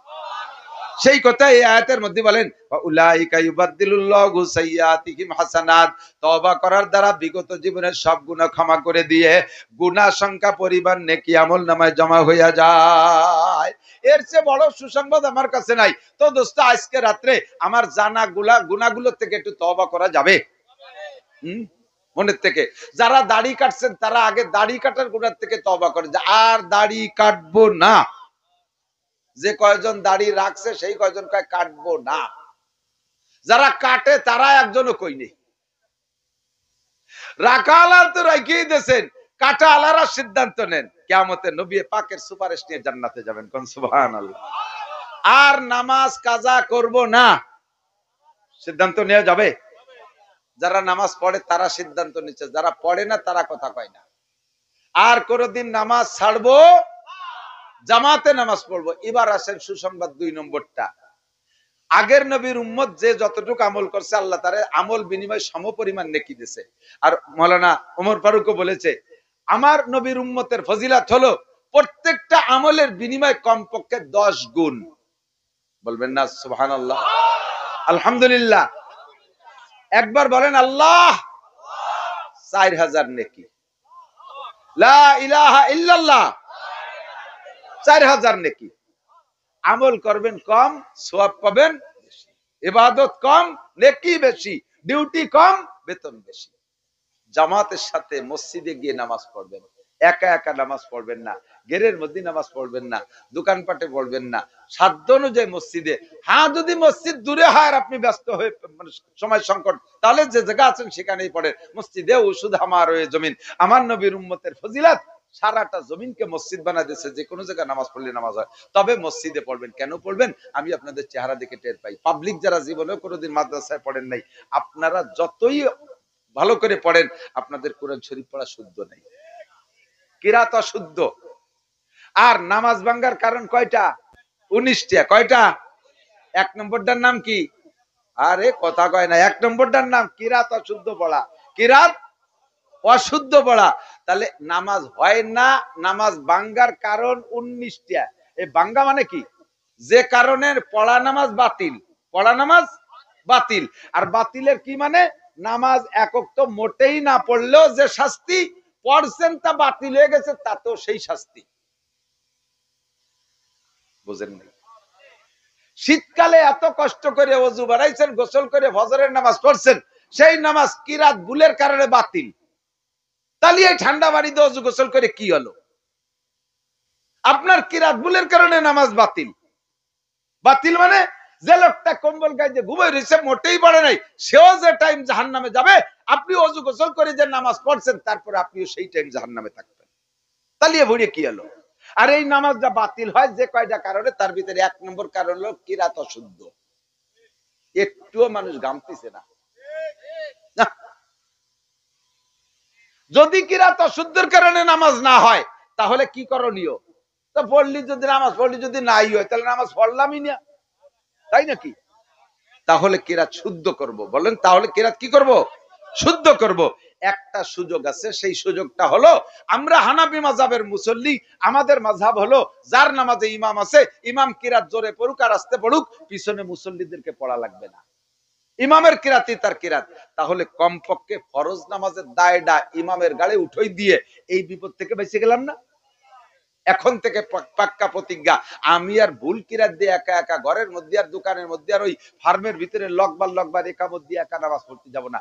আমি সামনের থেকে নামাজ পড়বো মসজিদে। কোথায়? জামাতে নামাজ পড়বো। ঠিক আছে না? সাধ্য অনুযায়ী প্রতিজ্ঞা করবেন জামাতে নামাজ পড়বো। এখন আপনারা পুরুষরা মসজিদে যে বাইসে গেলেন, মহিলারা কোন জায়গায় যাবে? মহিলারা মসজিদে যাবে না, মহিলারা মসজিদে যাবে না। আর কিরাত পুরুষে গলত পড়ুক আর মহিলায় গলত পড়ুক, প্রত্যেকের নামাজ কিরাত গলতের কারণে বাতিল হয়ে যায়। আপনার বুঝে আসবে। একটু উদাহরণ বলি। যেমন নামাজের মধ্যে শুধু কিরাত না, অন্য অন্য জায়গায় ভুল করলে নামাজ বাতিল হয়। দোয়া কুনুত পড়েন না?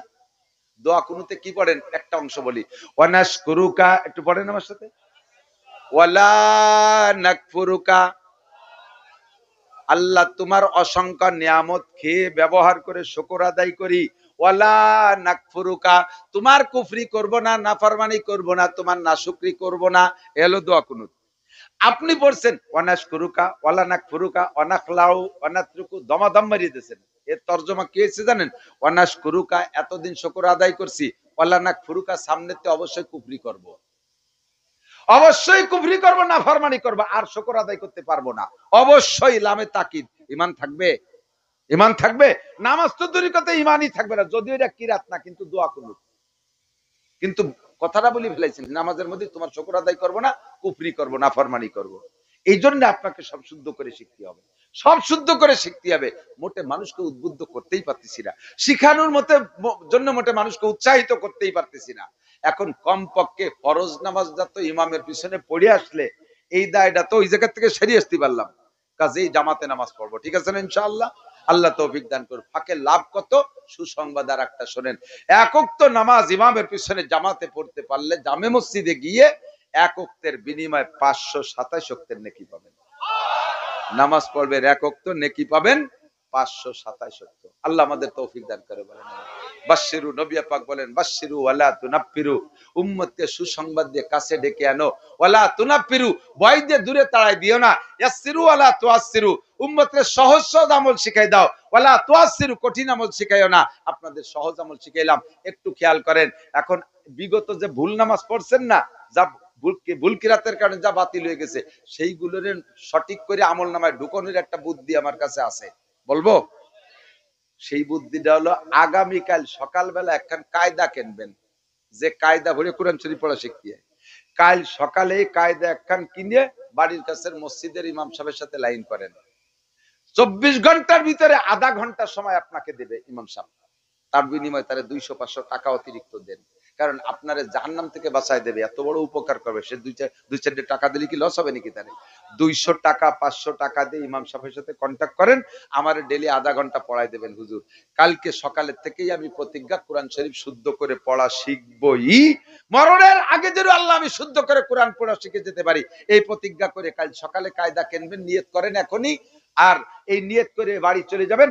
রাতের বেলা যদি আপনি কায়দা কেনার আগেও মরে যান, আজকে রাত্রেও যদি আপনি মারা যান কায়দা কেনার আগে, কিন্তু নিয়ত করছেন এখনই, তাহলে আল্লাহ তাআলা বিগত জীবনের সমস্ত ভুল নামাজকে শুদ্ধ করে আমল নামায় ভরে দেবে। তবে যদি সিটারি করেন যে কইছি যখন আল্লাহ রে আজ না কাল, কাল না পরশু, যাক 2-4 দিন সামনে বার কিনবানি, আল্লাহ কয় তোমার মতো সিটারে আমি চিনি বাটপাট। ওই দোকাবাজি করে তুমি পার পেয়ে যেতে চাচ্ছ, ওইসব চলবে না। একটু প্রতিজ্ঞা। আমার ঢাকার হুজুর রহমতুল্লাহ, গহরডাঙ্গার মুহাদ্দিস শাইখুল হাদিস ঢাকার হুজুর রহমতুল্লাহ জীবনের শেষ দিকে এসে ওয়াজ কেমন যেন সব ভুলে গেছে, কিছু মনে নেই। এত বড় আলেম, 4-5টা কথা বলতেন। তার ভিতরে একটা কথা বলতেন যে তুমি প্রতিজ্ঞা করেন যে আমি মরার আগে চেষ্টা করব শুদ্ধ করে কোরআন শরীফ পড়া শিখবো। 2 নম্বরে আমি দাড়ি কাটবো না। 3 নম্বরে নামাজ কাজা করব না। 4 নম্বরে টাকনুসিয়ে প্যান্ট পাজামা লুঙ্গি পরবো না। এটা কিন্তু মহা গুনাহ। বড় বড় আলেমও ধরা পড়ে যাবে। আল্লাহ নবী বলেন লা ইয়ানজু, কি বলে, মানজারা ইজারাহু ওয়া তারা লাম ইয়ানজুরিল্লাহু ইয়াউমাল কিয়ামা মা আসফালা মিনাল কাবাইন ফাহুয়া ফিন্নার। টাকনুর নিচে যে কাপড় টুক চলে যাবে, টাকনু সহ ওই কাপড় সহ টুক জাহান্নামে। আল্লাহ পাক ওই লোকটার দিকে ফিরেও তাকাবে না। এই কয়েক গুনাহ থেকে হুজুর বাঁচার জন্য বলতেন, তার ভিতরে তাকিদ দিতেন খুব জরুরি ভাবে যে কোরআন শরীফ শুদ্ধ করে পড়া শেখেন, কোরআন শরীফ শুদ্ধ করে পড়া শেখেন। আমাদের মা বোন যারা আছে তাদেরকে মহিলা মাদ্রাসায় দিয়ে কোরআন শরীফ পড়া শিক্ষা দেওয়ার ব্যবস্থা করেন। আল্লাহ তাআলা আমাদের এই সুসংবাদ নিয়ে দুনিয়ার থেকে যার তৌফিক দান করে, বলেন আমিন। আর আরেকটা সুসংবাদ মাওলানাও বলেছে, আর ঈদগাহ থেকে শুনতে শুনতে আসছেন, জুমার দিনে ইমাম সাহেবরা বলছে শাওয়াল মাসের 6 রোজা। 6 রোজা মানে, আর 30 রোজা মানে সারা বছর রোজা রাখার নেকি। এটা সহজ আমলের একটা ব্যবস্থা। দিন এখনো এতটা বড় হয়ে পারে নাই, আল্লাহর রহমতে গরমও খুব বেশি না। যদি পারেন চেষ্টা করেন, ইনশাআল্লাহ এই বিশাল নেকি নিয়ে যাইতে পারবেন। আল্লাহ তাআলা আমাদের সকলকে তৌফিক দান করে, সবাই বলে আমিন। সবাই ওই তো সাইডে মহিলা মাদ্রাসা আছে, আপনাদের মেয়েদেরকে মহিলা মাদ্রাসা কিবারেতে এই সোমবারের থেকে ভর্তি শুরু হবে। বাচ্চাদেরকে সেখানে দিয়ে দেন। আপনাদের মেয়েরা কোরআন শরীফ, ছোট ছোট মেয়েদের ব্রেন খুব ভালো, ওদের জবান খুব ভালো, খুব সুন্দর ভাবে ওরা কোরআন শরীফ পড়া শেখে।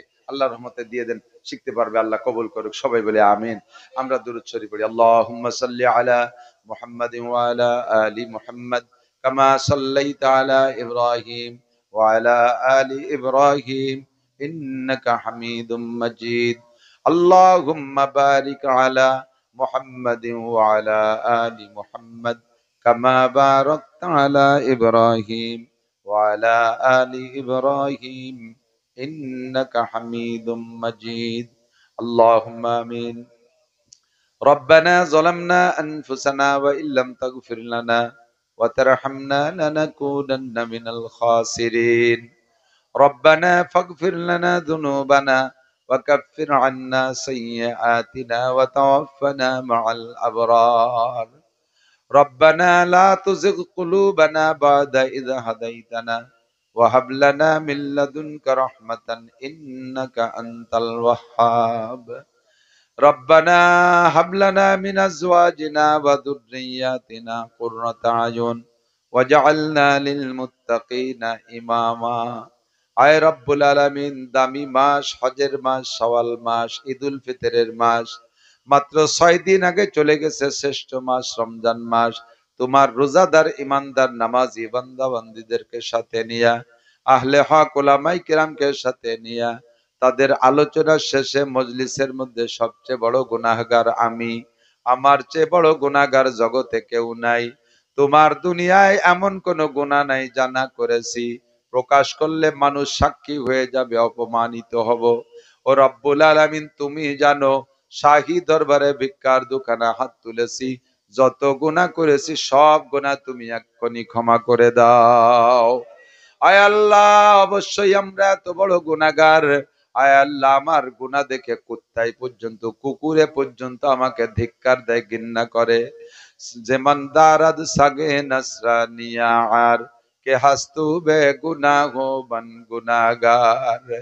আয় আল্লাহ, ইহুদ নাসারাদের কুত্তায় পর্যন্ত আমাকে দেখে লজ্জাবোধ করে, আমাকে দেখে ধিক্কার দেয়। তার আমলনামায় গুনাহ নাই। জগতে এমন কোন গুনাহ নাই যে গুনাহ আমার আমলনামায় নাই। মালিক, আজকে রাত্রে এখান থেকে তুমি সব গুনাহ মাফ করে দাও। আমরা তওবার আলোচনা করেছি, আল্লাহ তওবা করেছি। আস্তাগফিরুল্লাহ আস্তাগফিরুল্লাহ আস্তাগফিরুল্লাহ ওয়া আতুবু ইলাইহি। আল্লাহ ক্ষমা চাই, সামনে প্রতিজ্ঞা করলাম আর সেই সব গুনাহ করব না। আমাদের এই তওবার পর তুমি অটল অবিচল মজবুত থাকার তৌফিক দান করো। রব্বুল আলামিন আমাদের আব্বা মা দাদা দাদি নানা নানি শ্বশুর শাশুড়ি আত্মীয় স্বজন পাড়া প্রতিবেশী বন্ধু বান্ধব উস্তাদ শাগরেদ পীর মুর্শেদ ছাত্র ছাত্র ভাই কর্মজীবনের বন্ধু সাথী যারা বনে জঙ্গলে কবরে শুয়ে আছে সকলের পক্ষ থেকে ক্ষমা চাই, তুমি মাফ করে দাও। সকলের কবর আযাব তুমি এক্ষুনি বন্ধ করে দাও। সকলের কবরে জান্নাতুল ফেরদাউসের দরজা খুলে দাও। আমরা যারা দুনিয়ায় বেঁচে আছি আমাদের জান মাল ইজ্জত আবরু তুমি হেফাজত করো। ঈমান ও ইসলামের সাথে অটল অবিচল থাকার তৌফিক দান করো। আয় রব্বুল আলামিন আমাদের সকলকে পরিপূর্ণ সুস্থতার সাথে পরিপূর্ণ সম্মান ও ইজ্জতের সাথে প্রশস্ত হালাল রিজিকের সাথে লম্বা হায়াতে তয়বা দান করো। পারিবারিক অশান্তি যাদের আছে আল্লাহ দূর করে দাও। সামাজিক অশান্তি দূর করে দাও। আমাদের ব্যবসা বাণিজ্যের মধ্যে হালাল ভাবে বরকত বাড়াইয়া দাও। সব হারাম রুজি থেকে হারাম উপার্জন থেকে আমাদের বেঁচে থাকার তৌফিক দাও। হালাল রুজির প্রশস্ত ব্যবস্থা তুমি করে দাও। আয় রব্বুল আলামিন আমাদের মধ্যে যারা অসুস্থ রোগী সবাইকে তুমি সুস্থ রোগ মুক্ত করে দাও। সব রোগীদেরকে শিফা দাও, সুস্থ করে দাও। হাসপাতালের বেডে ঘরের বিছানায় আমাদেরকে ফেলে রেখো না। হায়াত যখন শেষ হয়ে যায় আল্লাহ স্বল্পক্ষণ অল্প সময়ের ভিতরে তুমি ঈমানের সাথে আমাদেরকে তোমার রহমতের কোলে তুলে নিও। হাসপাতালের বেডে ঘরের বিছানায় দীর্ঘদিন ফেলে রেখো না। আমাদের অনেকের ঘরে পীড়িত রোগী আছে, অনেক দিন পর্যন্ত ভুগতেছে। যদি তাদের হায়াত থাকে আল্লাহ সুস্থ করে দাও। যদি সুস্থতা মঞ্জুর না থাকে তাহলে ঘরে ফেলাই কষ্ট না দিয়া ঈমানের সাথে তোমার রহমতের কোলে তুলে নাও। মাহফিলের ইন্তজাম যারা করেছে আল্লাহ তাদের আমল নামা নেকি দ্বারা ভরপুর করে দাও। টাকা দিয়ে পয়সা দিয়ে কথা দিয়ে শক্তি দিয়ে শ্রম দিয়ে পরিশ্রম করেছে, সহযোগিতা করেছে আল্লাহ তাদেরকে তুমি আনসার সাহাবাদের সাথে জান্নাতি করে দিও। মা বোনরা মেহমানদের জন্য রান্না বান্না করে খেদমত করেছে পরিবেশন করে, আয় আল্লাহ তাদের আমল নামা নেকি দ্বারা ভরপুর করে দাও। মহিলাদেরকে খাস পর্দা করার তৌফিক দান করো। অনেক নিসন্তানীরা দোয়া চেয়েছে আল্লাহ সব নিসন্তানীদেরকে তুমি নেক সন্তানের বাবা মা বানাইয়া দাও। আমাদের সন্তানদেরকে আব্বা মার আনুগত্য বানাইয়া দাও। যারা লেখাপড়া করছে আল্লাহ উভয় লাইনে উচ্চ শিক্ষায় শিক্ষিত করে দাও। সমস্ত শিক্ষিত যুবকদেরকে তুমি আল্লাহ বেকারত্বের জাল থেকে বেরিয়ে হালাল কর্মসংস্থানের জোগাড় করে দাও। অনেকের ঘরে অবিবাহিত যুবতী মেয়ে যুবতী বোন আছে, বিবাহ দিতে কষ্ট হচ্ছে। নেককার দিনদার ইমানদার পরহেজগার কর্মঠ ভদ্র ছেলে দেখে বিবাহের ব্যবস্থা করে দাও। আমাদের সবাইকে জীবনে কমপক্ষে একটা বার হলেও হজের নিয়তে মক্কা মদিনা জিয়ারত নসিব করো। আল্লাহ যে জায়গায় বসে মাহফিল করলাম শুনলাম এটা একটা বাড়ি তোমার এক বান্দা নেক নিয়তে আল্লাহ মসজিদের মাহফিলটা তার ভিটের উপরে করাইছে। মালিক আজকের মাহফিলের ওসিলায় তার এই বাড়ির মধ্যে সার্বিক বরকত কল্যাণ দান করো। আল্লাহ তার ঘর বাড়ি জায়গা জমি ব্যবসা বাণিজ্যকে তুমি বরকতি ব্যবসা বাণিজ্যে পরিণত করে দাও, বরকতি ঘরে পরিণত করে দাও। আয় আল্লাহ আমাদের সকলের নেক আশা তুমি পূরণ করে দাও। রব্বির হামহুমা কামা রব্বায়ানি সগীরা। আখেরি ফরিয়াদ আল্লাহ ফিলিস্তিন গাজার মুসলমানদের উপরে আসমানি রহমত আর বরকত নাজিল ফরমাও। তাদেরকে তুমি আসমান থেকে সাহায্য না করলে তারা টিকতে পারবে না। কি পরিমাণ মানুষ চলে গেল, কত বাচ্চা এতিম হয়ে গেল, কত মায়ের কোল খালি হয়ে গেল, কত যুবক চলে গেল, কত রক্ত মুসলমান, কত মসজিদ শেষ হয়ে গেল। আল্লাহ তুমি আর কত দেখবা। ইহুদ নাসারা ডোনাল্ড ট্রাম্প নেতানিয়াহুর বংশকে আল্লাহ তুমি ধ্বংস করে দাও। মুসলমানদের উপরে আসমানি রহমত নাজিল ফরমাও। আয় আল্লাহ বাইতুল মুকাদ্দাস মুসলমানদের কবজায় এনে দাও। আয় আল্লাহ তুমি বাংলাদেশকে সমস্ত ষড়যন্ত্র থেকে হেফাজত করো। এই দেশের মুসলমানদের জান মাল ইমান আমল যেই দলের হাতে নিরাপদ থাকবে তাদের হাতে রাষ্ট্র ক্ষমতা দিয়ে দাও। যারা দেশের খেয়ানত করবে, ধর্মের খেয়ানত করবে, জাতির খেয়ানত করবে, এই জাতি থেকে তুমি দেশকে হেফাজত করো। রব্বিরহামহুমা কামা রব্বায়ানি সগীরা। রব্বি জিদনি ইলমান নাফিআ। সাল্লাল্লাহু তাআলা আলা খায়রি খালকিহি মুহাম্মাদিন ওয়া আলিহি ওয়া আসহাবিহি আজমাইন বিরহমাতিকা ইয়া আরহামার রাহিমিন। আসসালামু আলাইকুম।